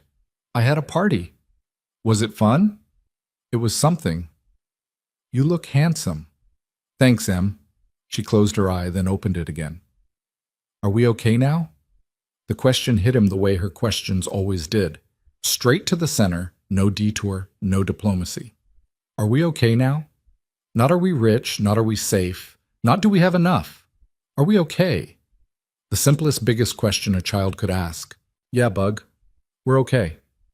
Promise? Promise. She smiled, half asleep, lopsided, the echo of her mother in every line, and turned over, pulling Professor Carrots closer, burrowing into her pillow with the total commitment of a child who trusts the answer she's been given. Ryan sat there for a while. The apartment was quiet. The radiator ticked. Outside, the city hummed its nighttime song, sirens and traffic and wind and the distant, restless sound of 10 million lives being lived at once. He thought about Jenna. He thought about what she would have said if she could see them now. The apartment with the working hot water, the refrigerator with real food, the daughter in art class, the father in a suit that fit. She would have been proud, but she also would have been honest because Jenna was always honest. And she would have said something like, "Don't let the suit change you. Don't let the title make you forget what it felt like to count coins on the floor. That's what makes you who you are, not the promotion, not the applause, but the fact that you know what it's like to have nothing and you chose to be decent anyway." He could hear her voice so clearly that for a moment it felt like she was in the room. She wasn't. She was gone, and she'd been gone for 2 years, and no amount of success or recognition or financial security was going to change that. But her voice lived in the choices he made, in the way he raised their daughter, in the man he'd become not despite the loss, but through it. She was present in every decision to tell the truth, every refusal to back down, every moment he chose integrity over comfort. That was her legacy, and it was more valuable than anything Bennett Dynamics could put in a paycheck. Ryan stood up from the bed. He loosened his tie, hung the suit jacket on the back of a chair, and walked to the kitchen. The business card was still there, Olivia's card, the one she'd given him on the curb 8 months ago, now worn at the edges, the blue ink on the back slightly faded but still legible. Don't quit. He hadn't. He'd been knocked down, underestimated, threatened, dismissed, and tested in every way a person could be tested. And he hadn't quit. Not because he was a hero, he wasn't, and he'd be the first to say it, but because quitting wasn't something he could afford, and not just financially. He couldn't afford it morally. He couldn't afford it as a father. He couldn't afford it as a man who looked at himself in the mirror every morning and needed to see someone his daughter could be proud of. That was the thing about survival that the movies got wrong. They showed the big moments, the truck, the boardroom, the confrontation, the applause. But survival wasn't made of big moments. It was made of small ones. Ironing a shirt 3 times because the collar wouldn't sit right. Eating cold pasta standing at the counter because you were too tired to sit down. Reading your daughter a chapter about a mouse who wanted to be a chef, even when your hands were shaking and your mind was racing and the numbers in your head wouldn't stop adding up to 0. Survival was getting up at 5:30 and doing it again. And again. And again. Until eventually, slowly, the numbers started to change. Ryan set the business card back on the counter. He turned off the kitchen light. He checked the lock on the front door. Once, the way he always did, because old habits die slow. Then he went to bed. The alarm was set for 6. Emma had art class in the morning. Mrs. Kowalski was asleep on the couch and would need coffee when she woke up. There was kolachki on the counter and a suit hanging on a chair and a daughter breathing softly through the wall. And the city outside was dark and cold and full of people fighting their own battles, counting their own coins, ironing their own shirts, hoping that tomorrow would be better than today. And somewhere in that city, a man who'd run into traffic on an October morning without thinking, without calculating, without knowing that the woman he was saving would save him right back. That man was finally at rest.